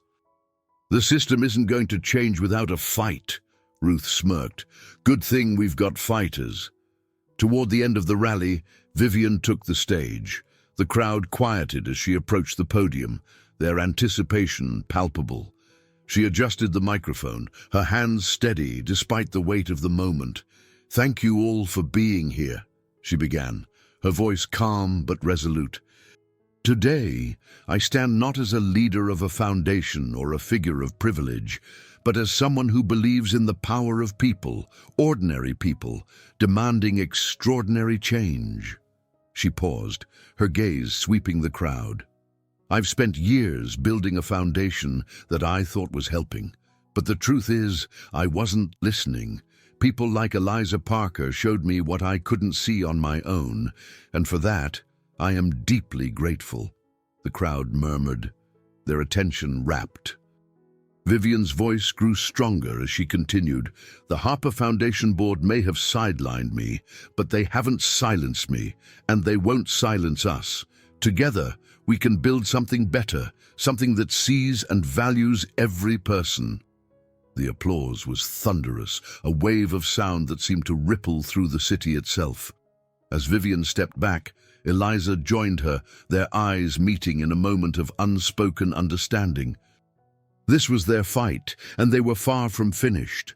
Together they had lit a fire that was spreading faster than anyone had anticipated, and as they looked out at the crowd, thousands of voices raised in unison, they knew the movement they had built was unstoppable. The rally's success was undeniable. By the following morning, news outlets and social media were flooded with images of the diverse crowd, the passionate speeches, and the unifying chants. Eliza's face, captured mid-speech, had become the rally's unofficial symbol, her words resonating far beyond the park where they had been spoken. But with the visibility came consequences. Eliza sat in the quiet of her apartment, scrolling through the comments on one of the rally videos. For every message of support, there was another filled with vitriol, accusations of laziness, entitlement, and even threats. She dropped her phone onto the couch, burying her face in her hands. Liam walked in, a steaming mug of coffee in each hand. "You're doing it again," he said, setting one mug in front of her. "Doing what?" Eliza asked, her voice muffled. "Letting the trolls get to you," he said, sitting beside her. "You knew this was going to happen." "Knowing doesn't make it easier," she muttered. "Some of the things they're saying. It's like they don't see us as people." Liam nudged her gently. "You've got more supporters than haters, Eliza. And the people who matter, they're listening. Don't lose sight of that." Eliza looked at him, her expression softening. "Thanks, Liam. I don't say it enough, but I couldn't do this without you." He grinned, raising his mug in a mock toast. "That's what I'm here for." At the Harper Foundation, the backlash was taking a different form. Clara sat in her office, poring over emails from donors and board members, many of whom were furious about the rally and Vivian's role in it. The Foundation's public relations team had drafted a statement distancing the organization from the movement, but Clara hesitated to approve it. A knock at the door interrupted her thoughts. She looked up to see Gerald, his expression as stern as ever. "Clara," he began, stepping inside. "Have you seen the latest donor withdrawal figures?" "I have," she replied, gesturing toward the papers on her desk. "This can't continue," Gerald said, his tone sharp. "We need to issue that statement immediately." Clara folded her hands, her voice calm but firm. "I'm not sure that's the right move." Gerald's brow furrowed. "Not the right move? Clara, this foundation is bleeding support. If we don't take a clear stance, we risk losing everything. Taking a stance could alienate even more people," Clara countered, "and issuing a statement against the movement risks irreparable damage to our reputation with the public." Gerald stared at her, his jaw tightening. "Do you think Vivian Harper cares about the Foundation's reputation?" Clara hesitated, her loyalty to Vivian clashing with her pragmatic instincts. "Vivian cares about making a difference. That's what this foundation was built for. And if we can't make a difference because we've lost all our funding," Gerald pressed. Clara sighed, rubbing her temple. "Let me think about it." Vivian sat in a modest coffee shop across town, meeting with Ruth and Mark to plan their next steps. The rally had been a triumph, but they knew the backlash would only intensify. "The media coverage is mostly positive," Mark reported, scrolling through his phone. "But the pushback from corporate interests is ramping up. A few businesses are already lobbying city officials to limit permits for future rallies." Ruth snorted. "Of course they are. Nothing scares the powerful like a bunch of workers finding their voice." Vivian sipped her coffee, her expression thoughtful. "We need to be ready for their next move. They'll try to discredit us, make it seem like this is just a flash in the pan." Mark nodded. "We need to show them this isn't going away.